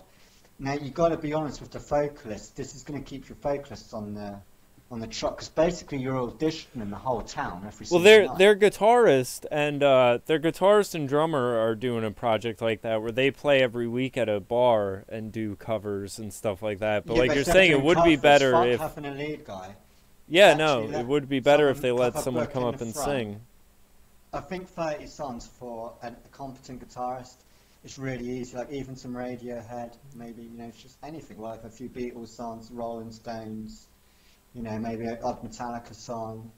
It's Michael Jackson. Michael Jackson had a few rocky numbers. Yeah. Prince has got a couple of rocky numbers. You know, just stuff like that. Maybe some Earth, Wind and Fire songs. You know, just, I don't know. Like maybe the odd Hendrix stuff. And then what you do is you're auditioning people with no pressure. Like you might get a regular woman who is absolutely belting it, because the band is really insignificant without a tremendous lead person. Yeah. Like tremendous. And that's going to be such a great way to find somebody. And you can check them out without them knowing you're checking them out. And also you're keeping the band on your toes, because to have a catalogue of 30 songs is really going to make you what you need to be, which is a house band. And you're going to gel as musicians so quickly. Like once you've done 10 songs, you'll realise the first 10 songs are a cunt. Once you do that, you're going to gel as a band, and you're going to roll through the songs quicker, and you're going to be shocked. Once you get 30 songs, you've got 50, just because you're translating so quick off the cuff. Yeah. And then people are going to go up to you going, do you know that song? And because you're so used to constructed songs, you're like, we don't know it, but I'm pretty sure that we know that we could do it off the cuff. Like it's obviously an A, it's obviously, you know, it's yeah. have these chords in it. Well, and there's also... So yeah, and I think you could get paid a good amount doing that. I know for a while they were publishing, and they probably still have them, those big fake books, like where people use them for doing covers and stuff like that, where it just gives you the chord changes so you can kind of do them off the cuff. But even at that, yeah, exactly. If you just had an iPad where you could pull up the song real quick and just see the chord changes, I mean, the drummer, they can, you know, work their way through it. Yeah, you can make it fun. It's like, well, just give us 3 minutes to jam on that and then come up. Yeah. And a crowd can watch you even just jamming it, and how you communicate. And it'd be fun watching how the band, because that's going to be to test your band. Because if you're not up for this, maybe the real reason is, you know, deep down you're not a band, and it's going to be hot. Like you're going to have to push yourself to do it, and then you're going to be so tight after a couple of months. When you start doing your own stuff behind the scenes, you're going to be so strong. And when you start playing your own songs, because you're always on the circuit, I just think you're going to be on fire. You know, one of the things I'm seeing as a headline on Breitbart that's really surprising is Republican businessman John Cox has surged in the race for California governor. I never thought I would see the day where Republicans are surging in California. And he says there's a trailing Democrat Lieutenant Governor Gavin Newsom by 7.4% in the latest poll. And I mean, California is like the bastion of Jacob social Rothschild justice. just moved to Silicon Valley, apparently. I didn't know that. He left England. I guess he was in England in some like hole. Yeah. Yeah, it's real interesting. You know, I was talking to my boss at the restaurant about when I was talking about the weed thing, and I was like, you know, they always decriminalize and do recreational weed in shitholes, and I was like, you know, you look at San Francisco, and she's like, yeah, well, San Francisco's really affluent. And I said, yeah, but that's the problem, is that when housing costs so much on one street, it's very affluent and it's a lot of rich people, and then the next street over, it's heroin needles on the sidewalk and piles of shit in the road. Literal shit, like, everywhere. I said, where it's like, you know, you're in a rich neighborhood one second and a third world country the next. Well, yeah, I mean, that's what's thinking. If you look at South Africa, seems like that used to be the richest nation in Africa, and now you've got the average IQ of 71% about to wipe out the only people that can grow food. That's going to lead to more starvation. It's going to lead to more violence, and it's like they're now ready for that for America now. All these people are going to flood. It's going to cause chaos. And a lot of the people are leaving Germany. I mean, a lot of Germans are just getting out now. Yeah. So Yeah, you're going to have white flight from these countries. There's a lot of interesting entertainment stuff that I think is funny. I think Hollywood is going to collapse into itself. Where did it a long time ago, man. Yeah, but it's getting worse. I think maybe these are the death throes where you have Amy Schumer saying white NFL players who don't support Kaepernick are complicit in racism. Chelsea Handler, my white privilege makes me feel very gross. And then you had T.I., who did a video recently with a Melania Trump lookalike. You know, he slices in this footage of Donald Trump being on vacation and then makes it seem as if he's in the White House, where Melania Trump is giving him a lap dance and stuff, and it's really, really ridiculous. And T.I.'s album sales are just dismal. Like, no one is supporting him, and it's like I almost feel like people within the hip-hop community. You know, it's funny. Brett actually told me yesterday there's a handful of battle rappers, because Brett keeps tabs on the underground battle rap scene. You have a handful of Proud Boys that are in the battle rap scene.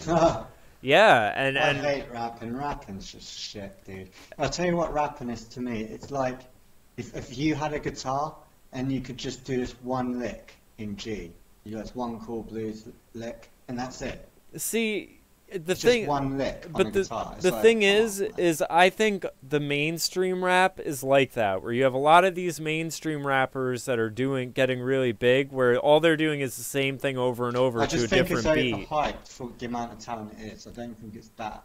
Well, see, but the battle rapping, I see why Brett likes that, because it's competitive and you have to think quickly and be on your toes, and you're not writing things. You're just going off the... Like, you might have a few lines that you've formulated ahead of time, but for the most part, you have to address the person you're battling. Yeah, sure, but it still gets stale after a while, after like 10 minutes.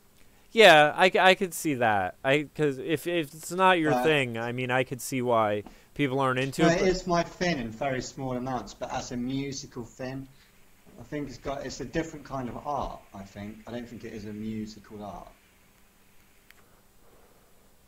Like, you're not doing actual music, you're doing poetry over a beat. That's what it is. And if it's that, it's great. But can we stop calling it a music? Like, I'm sick of calling it music. It's insulting. It's not music, guys. Come on. Come on, what are you doing? You know it's ridiculous. You have... It's not music. You have the model from this T.I. video who if you did it with a saxophone, like you rapped, and then you mimicked what you rapped on a saxophone, then hit me up. Well, you know what's interesting? I had this app on one of my I think it was like an iPod Touch, and I wish I could find it, where it basically would take your voice and then do it into a saxophone sound, where it's almost like it was almost like a vocoder, but you didn't hear the syllables coming through. But it would be really good for like someone who's a singer who had no instrumental ability to sort of sing out parts the way Michael Jackson used to do. He would call up people and be like, that's quite tricky, Yeah, Michael Jackson, on the one album, I thought it was... Mike Phillips does it really well. If you put up Mike Phillips, he does it really well. I thought it was amazing. On one of Michael Jackson's albums they put out after he died, you have it where... That's him doing it, I think. Yeah, you have it where he calls up... Prince's saxophone player. He calls up the producer, and he's like, all right, the drums are going to go like this, and then like he's beatboxing, and then he goes, and then the music goes like this, and then he sings the melody, and they looped him doing that on the voicemail, and then you hear the beat the guy built based off what Michael was singing come in on top of it. Yeah. Michael Jackson was... Have you heard Michael Jackson's demos that have come out? Yeah, I've heard some of them. Yeah, I love listening to those. Yeah, I like listening to demos sometimes a lot more than the actual album. Well, because you like seeing how it goes. Yeah. But so I was gonna say, this model who was in this T.I. video, you know, acting as if she was Melania Trump. Don't you remember when Michael Jackson's court case over Billie Jean, and then he had as evidence he sang how he wrote it? No, I didn't know about that. Oh, it's so cool. Yeah, it's on YouTube. And Michael Jackson goes, well, I first did that, and then he does the drums and stuff. And he's just proving that he can put it together with just his voice. It's just so incredible to watch. Yeah, if you ever get a chance to get 10 minutes, watch Michael Jackson's... Just go onto YouTube, type Michael Jackson Billie Jean court case. And you hear Michael Jackson defending Billie Jean and how he wrote it and how he actually like breaks down. So cool. You actually hear him doing the beatbox, and he also does a great beatbox on the Oprah interview. He does a great one of something from his Dangerous album. I'll have to check. Yeah, that popped up too when I just searched it. I'll check those out after we're done. Yeah, the other one's the Oprah one. He does a great beatbox of. It's on the Dangerous album. It could be Who Is It? I think he does Who Is It. But so cool. This woman is saying that after she portrayed Melania Trump in a video, she's getting death threats and stuff. And it says, obviously hoping to milk her notoriety as much as she can. Martin tells Inside Edition, the death threats include someone was going to hit me with their car, someone is going to take a baseball bat to me, someone wished they could get me raped and killed. The Canadian model claims she had no intention of making a political statement with the video. What? Like, I mean, honestly, you're portraying the First Lady and you think you're not making a political statement. But of course, right before she said that, she says that Trump is someone who does a lot of bullying himself. But I guess that's not a political statement either. Martin says of Melania, if I was insulting her or degrading her, that would be one thing, but I don't think I was. Even though she was portraying the First Lady as a piece of meat and a stripper. Nevertheless, if she was not intending to insult or degrade the First Lady in that music video, her next stunt cannot have any other intent. Mocking Melania's accent, Martin poses before the camera as the First Lady and says, God bless America and Russia and the Trumps. She then says in reference to Melania's modeling days, yes, I was naked, but I've been naked before. I meant no harm. I hate these people. I just wish they were like, yeah, I'm making a political statement. What the fuck do you have to say about it? Like, I wish these fucking snakes had a set of balls on them. If they had to be honest, they'd just say, oh, it's like my management company. Like, I'm just like a puppet. Yeah, you're right. This fucking shit. I don't even give a fuck. Like, I'm just like, they've got shit on me you don't want to know about. Yeah, yeah. That's how I'm doing it. Yeah, I mean, it would be more honest. It'd be more honest if she was like, oh, well, you know, I did this video because, you know, if I didn't, my manager was going to show the pictures of me with, you know, his cum on my face or something like that. Not good. I mean, that's what happened to Kesha. She started trying to get out of line, and next thing you know, pictures of her leaked from her management of her with someone's I think that's what jizz that all over her. Photographer's about. Yeah. I think he gets you before. Oh, imagine allowing. Imagine Yup, I was just gonna say. What's that scumbag's name? Terry Richardson. Ah, makes me Yeah, sick. imagine, and that's one of the things you think about where you're like, to look at him and to think some of the compromising positions he's had some of these stars in, like how first off, like he's such a he looks like such a sleazeball, and then like you can't even imagine the pictures he doesn't put out. Like those must And be. then it also fucks up, I think, the relationships, the sexual relationships of man and women now. I think when everyone in the mainstream is just degenerate, Yeah, it just puts you off women. Like, I'm not interested in women anymore because I think that's the image that's so fashionable now. So like, no woman is elegant anymore. Everyone's got that sex tape, everyone's got that dirt, and it's just like, I don't yeah. want to have kids with someone who's got a sex tape online. It's true. It's just I not tend to good. think that about most women at this rate. Most of them have nude pictures of them online somewhere. Yeah, it can't be. Yeah, it's not their fault. Like they're under attack. I get it, but Well, and women also succumb very easily to social pressure. well, I think that's obviously why. Yeah, but that's down to men to fix, though, isn't it? It's kind of our responsibility to. Yeah. Like, men have really let down. Like, there's no men in England anymore. If I'm considered macho, dude, and aggressive, like I used to be a wimp, dude. I was the one that used to get picked on at school because I'm such a wimp, and now I'm like one And it's deemed like the same with me, where I have female friends that like I used to consider myself kind of wimpy and a bit of a yeah, pacifist. Like I mean, if push came to shove, my backbone would immediately show up, but for most of the time I was very passive. But now they consider me like the sort of ultimate alpha male, and I'm like, yeah. I It's don't know. crazy. I don't know when that change happened, but I think it's just everyone around me became a bunch of pussies. Yeah, it's quite scary. And I also get it that people always like, oh, Paul's like an encyclopedia, he knows about all these subjects. There's no subjects he hasn't got an opinion on. It's like, dude, when I was younger, I was the dumbest dude ever. And I still am. It's just that's people just don't have.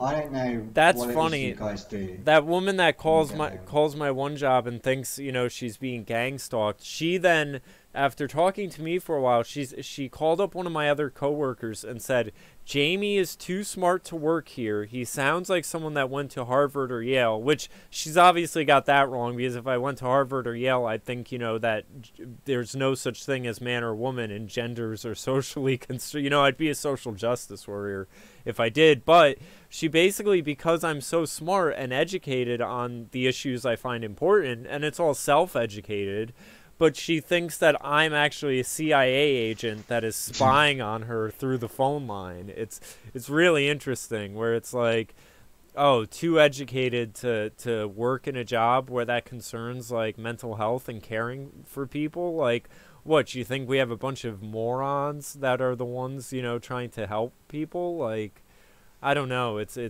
like I stopped answering her phone calls because I just can't. I'm not. I reckon at best this happens a lot.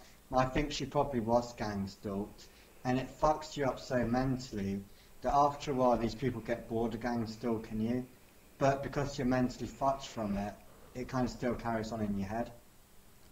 So I probably would, I don't know if she's got any evidence of her being actually gang stalked, but I think the ones that I've met, I've been lucky to meet a few.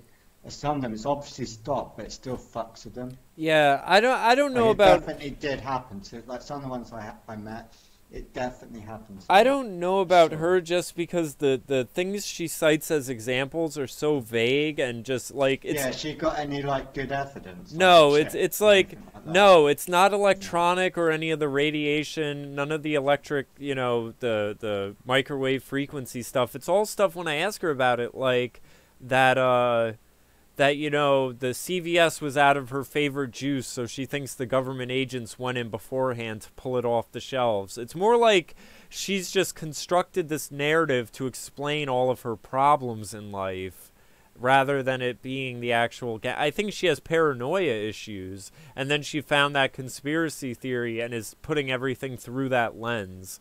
Like, I do think there are actual gang stalking victims. I don't know about her. I think Yeah, but they she normally have like fairly compelling story. Like some stories are just completely unbelievable, but then some of them is like, oh shit, like that did happen to you. or something fucking. Like with my friends, they've definitely got a chip. Like they've 100% got more than one chip in them. 100%. 100%. Yeah. You know, I have to say, How did my friend? Come on, guys. How did my friend put a fucking chip in his spine, dude? Come on. I have to say, But then he comes out with stuff like he's a bodyguard for Rihanna and his super soldier project's gone on, being abducted by aliens. But when you stop him, you go, dude, did you just imagine this shit or did it happen? He'll be honest and go, I don't know. Yeah. That's the problem. I don't know. Yeah, you I'm know, nuts. her stories. The gang stalking made me nuts. Yeah, her stories aren't as compelling. But like you it's said, it's worse if you're not aware you're nuts. Then it's really difficult. Yeah. To deal with. And for some people that are nuts, that know they're nuts, are quite much easier to work with. Yeah, than people that aren't. I can tell you that from my job. Now, the one thing with her that I find is really interesting, where some of the things just don't add up. And like you said, I think she's had trauma that has, you know, led to a lot of this, and this is her trying to make sense of it. But one of the things is she'll swear up and down she has no mental health issues, and then you just ask yourself, well, then why are you calling a mental health warm line? Is she on any drugs? No, none at all. She might do good for something, but she's scared to leave her house. She won't even bring her dog to the vet because she's afraid the vet is working for the CIA. Like, she is terrified of everything. She just leaves her house to grocery shop, and even at that, she thinks all the grocery store people are agents. And why are the CIA interested in her? I asked her that, and she says, I don't know. Why didn't she ask? I know she did. And here's the other thing. She did have a husband, and they did have a bakery together, and she thinks the husband embezzled money and then divorced her or whatever. But it's like... That's not a CIA job. No, and then she's like, and the lawyers, you know, they just took my money from me and they're in on it. And it's like, part of me, I want to tell her, like, listen, sometimes you lose in life. Like, you can't always win. And sometimes, you know, in a court case, there will be a winner and there will be a loser. And just because you're the loser this time... No, all court cases are the same. There's two losers and there's one winner. And the winner's the solicitor. Yeah. The other two always lose. I do want to mention this article I pulled up. Cardi B, you know, she's one of these artists where I don't know how she got on, because she's basically... I don't know who Cardi B is. She's kind of like a clone for Nicki Minaj in some ways, but she's a rapper that's been blowing up over here. She's poppy. Kind of. But here's the thing, headline from her. Cardi B, now she came out earlier this summer, and people were saying, oh, Cardi B might join the Republican Party because she was complaining about her taxes being so high and saying, what the fuck is Uncle Sam doing with all my money? And everyone's like, oh, Cardi B, you want to talk about, you know, joining the Republican ticket? This is one of the things Republicans are always saying. You're taking all these taxes, and what are you really doing with it? Here's a headline from her, though. Cardi B, I don't talk about politics because the government might try to get rid of me. The very smart girl. She says, Cardi B said in a new interview that while she is very interested in politics, she doesn't talk about her views much publicly because she's scared that the government might try to get rid of her. I've always been interested in politics, but the thing is, now I gotta, like, be careful what I say, you know. She told Kimmel. Kimmel asked why. She says she has to be careful about what she says. You know, if I make certain points, I'd be feeling like the government's going to say, this girl might be up to something. We might have to get rid of her. Kimmel suggested that Cardi B could run for mayor of New York and win. 26-year-old has occasionally made political statements and suggesting mixed messages. In March, she made a video complaining about paying so much in taxes. I want to know what you're doing with my fucking tax money, you know what I'm saying? Like, when you donate, like, to a kid from a foreign country, they give you updates about what you're doing with their donation. I want to know what you're doing with my fucking tax money because I'm from New York where the streets are always dirty. It's been voted the dirtiest city in America. However, Bronx rapper isn't exactly a fan of President Trump. In an interview published, she called him a madman and said that Trump has almost made a crazy civil war between the blacks and the whites in America. She just said a minute ago she won't get into politics. Well, to say what she really thinks. Well, that was in June. She was saying that about Trump. I think someone came to her and was like, "Listen, you better tone it down," or you know. But I mean, it's Maybe she's just a fucking idiot. she And could you shouldn't be. be paying any attention to anything she says ever. Yeah. No, That's what I think. I agree with that. She's probably not the most. What instrument does she play? None. She's a rapper. What? Do you... She, Well, oh, for God's she sake. plays the mouth. It's not an instrument, man. But you can have a musical instrument as your mouth, but that's like Celine Dion. I think, you know, one of the things, as far as people And if saying, you went to Celine Dion and you said, Celine, could you give me something, give me a G, and sort of think maybe a minor, pentatonic, a bit of mixodylian in it, I bet you she could. Should know what you're talking about. You went to a rap and said, let's do this one with like a A kind of C in the bass. I'd be like, what? And you're like, yeah. Yeah, music is a language. I'm talking to you in a language you're meant to have learned. You fucking... And then I get it, like I don't really know anything technical or musical. Like people would sometimes go to me and go, Paul, can I have a whatever chord? And I go, what? At least if you play it, I could figure it out. Even if I played a chord to the rapper, they wouldn't be able to figure out what notes are in it. They wouldn't be able to sing them, hit them. Guarantee it. well, It's and because they're not into music. And I get it. And you don't have to be into music, but then don't tell me you're in the music business, or the music game. well, It's the other thing too, though, and here's where I draw the distinction between rappers, where it's like, when you have a rapper that can, like Tupac, for example, where there were melodic aspects to his songs, where he would sort of rap with a melody to it, but also that you can, the harmonies. not just the harmonies, but if you can talk about a topic and stay on topic and tell a story, that's one thing, because you're essentially a lyricist and a storyteller through the music. But when you're one of these rappers where, you know, the one line you're saying only makes sense with the next line, and then the next line only makes sense to the next one, and there's no overarching theme or story, you're just babbling out nonsense then. And that's what it is a lot nowadays, where it's like, it's 1 second, I'm talking about my money, now I'm talking about my bitches, I'm talking about my bitches. Like, that's what really bothers me, when there's no overarching theme connecting the song, but it's just 16 bars of random statements and stuff. That's. Do you know what I'm really getting into? I'm really getting into blues, where you just got the 3 chords. You got the first chord, you got the 4th chord, then you got the 5th chord. You know, and it's just like, okay, that's what we're doing.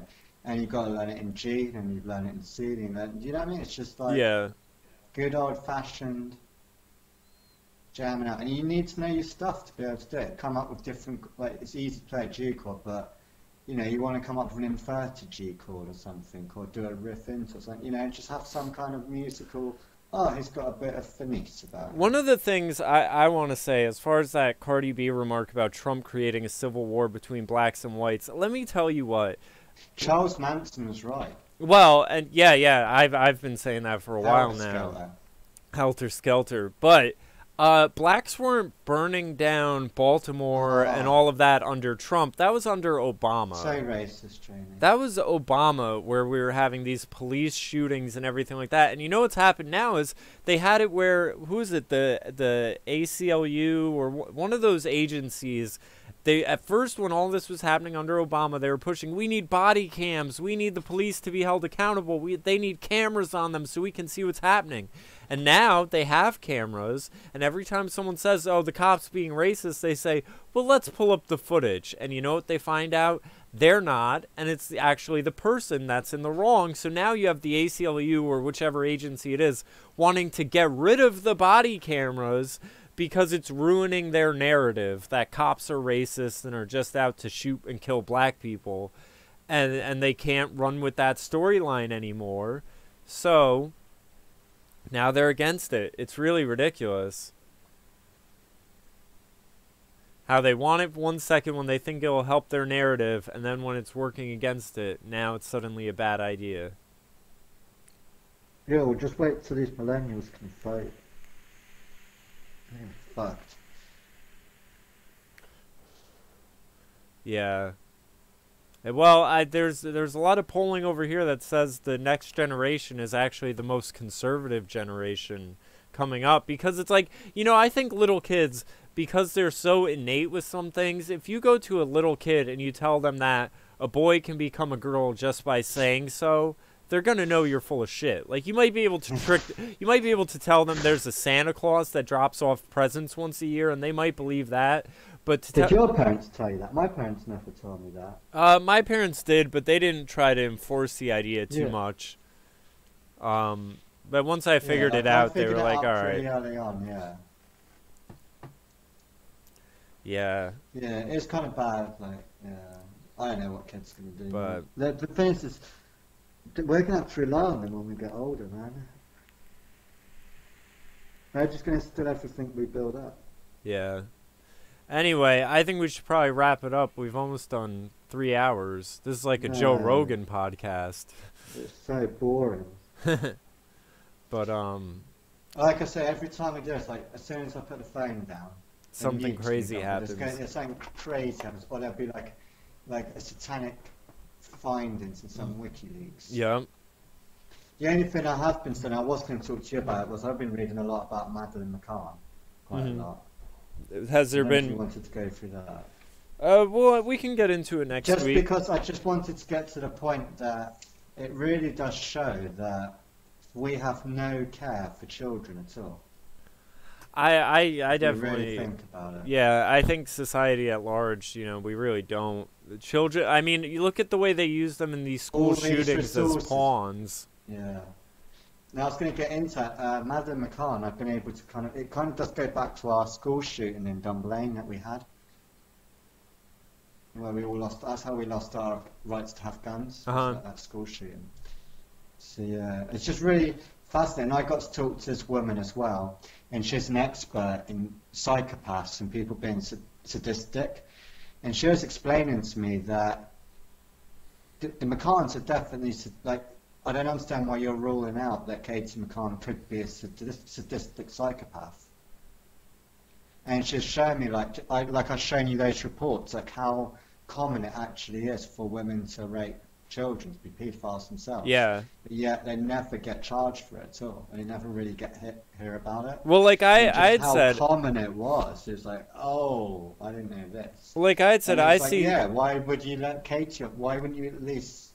I see things all the time about like school teachers sleeping with their students and stuff like that. Women are just as sexually deviant and perverted as men can be. Probably not just as much, but a lot more than what you would think. Well, and I think especially the way society has sort of revved them up that sex is the way for them to gain their power and independence and stuff. That definitely is probably amplified by a lot.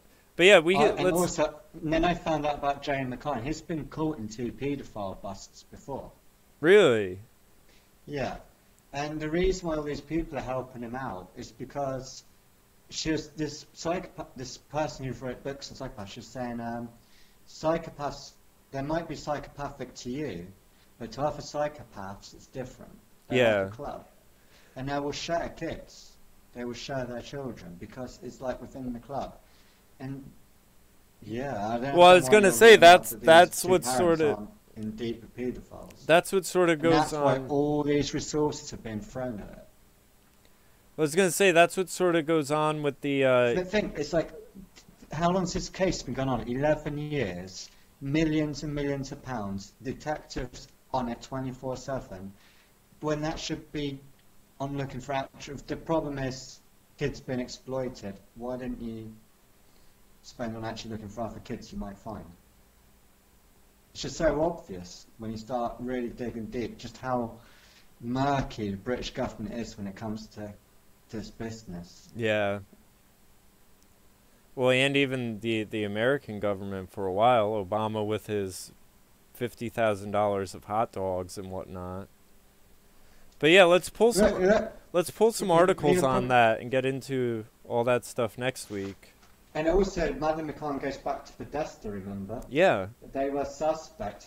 You know the guy who did the E-fit for the Podestas? He had a weird accident. Who was it? The guy who did, if you type in the person who did the Podesta sketches, a suspect, Oh yeah, he died a couple of years ago in a weird, bizarre crash. Yep. yeah. We can So, get into all that stuff next and I week. think that's why they haven't got. Yeah, we should do. Because I think, yeah, I don't know if I can handle it, but just really going again, just how deep paedophilia really is in the British establishment. Well, you know, the And that might explain why they're going to all lengths to protect what that story leads to. Because with the Dumb Lane shooting, like, all the files are sealed for 100 years. 100 years, man. When I was going to say, you know, as far as that stuff goes, look no further than Jimmy Savile. Yeah. And Jimmy Savile comes into this, believe it or not. I know that's hard to believe. Yeah, Jimmy Savile's lurking around the McCann case a little bit. So I just think that maybe Jerry and Katie were in this paedophile ring. Yeah, I wouldn't doubt shit it. goes down, dude. Wouldn't Because doubt it. those, yeah. But yeah, we can get some. Send me some articles on But that, it and I'll just, pull them all. it just for next shows the week. main. I don't think we need to. The main part is that the case. Everyone knows that Jerry and Katie are at best dodgy as fuck. Even if they are innocent, they still should be charged. I don't know if I know how well you know the story. And it's just like, if we, the British public, can't fix this one case, what about all the thousands of children that go missing, man? Yeah. When And even you know why you can't get to the bottom of this case? We all know why. Because it stinks either way. well, that's one of the things where it's like, you know, the establishment protects itself very well. So if it's, you know, going to, and it's like a house of cards, really. Like you say, these psychopaths are sharing their kids Yeah. with each other. So if one goes down, they're all going to They all fall. go down. Yeah. So you So- think Podesta was lurking around that area at that time? Yeah, he may have been.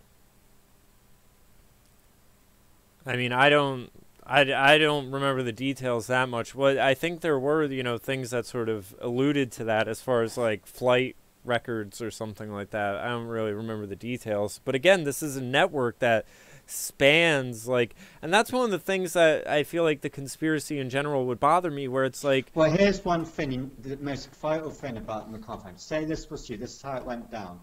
So the story is, you might remember, they were in a restaurant where they said they could see the flat, the apartment, and then they'd go back and check on the kids. And when Katie went back to check, Katie was missing and the other two kids were still there. So she ran back to the restaurant to inform people their kids were missing. So if you think about that, if your kids just got kidnapped from your holiday apartment, would you leave them alone in the holiday apartment to go inform people? no, Would you no. not at all. And that's what I mean. The very first step of the story is just like, you did what? So you went home to check on your kids, realised one of your kids missing. He said, they've taken them. Who's they? I don't know. And then you left your other two kids asleep in the room where Maddie was taken and ran down the block back to the restaurant to tell your husband that the kid's missing. That sounds like insanity. Yeah. Why would you leave your kids where your child's just been abducted? Yeah, that doesn't make any sense. No. And it's just, how has this story been going on? I don't know if you know how big this story is in the UK, but it's massive. We never stop hearing about it. Let's get money for Maddie. Let's do another project for Maddie. It's like, Well, you're never going to find Maddie, guys. See, and that's one of the other things about the whole, like, using of children is it's at some point sort of turns into, like, a money laundering system where it's Yeah, just... yeah, that's it. Yeah, funny you should say that. Because the people where the money goes to have been convicted of doing money laundering scams. Yeah. More like the government. And it gives the impression that the government will do anything to find a kid. But in reality, this is just a giant showpiece, and it's getting in the way of actually looking for kids we could probably find. Yeah. It's just so disturbing. But, alright, well, that And gives just us something yeah, to... Ugh, the McCanns. But all right, well, let's wrap up today since we're 3 minutes shy of 3 hours. So, and hopefully this should just go directly up now instead of me having to upload it. Yeah, man. So we should do one during the week as well. All right, yeah, we can try to figure out some time for that with my work schedule and everything, and your work schedule now. I don't start till next month, bro. Oh, all right. So, all right, well, everyone in the chat. Oh, yeah, before I go, I've been invited to catch up with Leo Sagami in February. Really? That's great. I have to get you. Do you think it's going to finally... Because I always write every email I say, it's like, why aren't I in the Brotherhood yet? Why what? Why am I not in the Brotherhood? Oh. He promised me a spot, dude. He gave me his word I'd come in. Because I knew him before, he was like before he took off. Mm-hmm. Do you think I might finally get my spot as in Leo Sagami's Masonic Temple? Maybe. That would be cool. That could be what he's bringing you in for. Yeah, go check it out. So that's in February, though. Yeah, well, that's a ways away. But, well, I'm sure it'll come quicker than it seems, actually. Yeah, man. But, all right, well, we'll get into the Macons next week, and I'll give everyone something to look well, forward hopefully to. there'll be some more news. Like, Europe's been pretty quiet, too. So. Yeah, well, we're 2 weeks away from the midterms, so if there is going to be a big October surprise, it will happen next week. So we'll see. But, yeah. All right, well, take care, Paul, and everyone in the chat. Have a good one. I will catch everyone next week. Have nightmares. I'll try not to. All right. Right. Later, guys. Bye.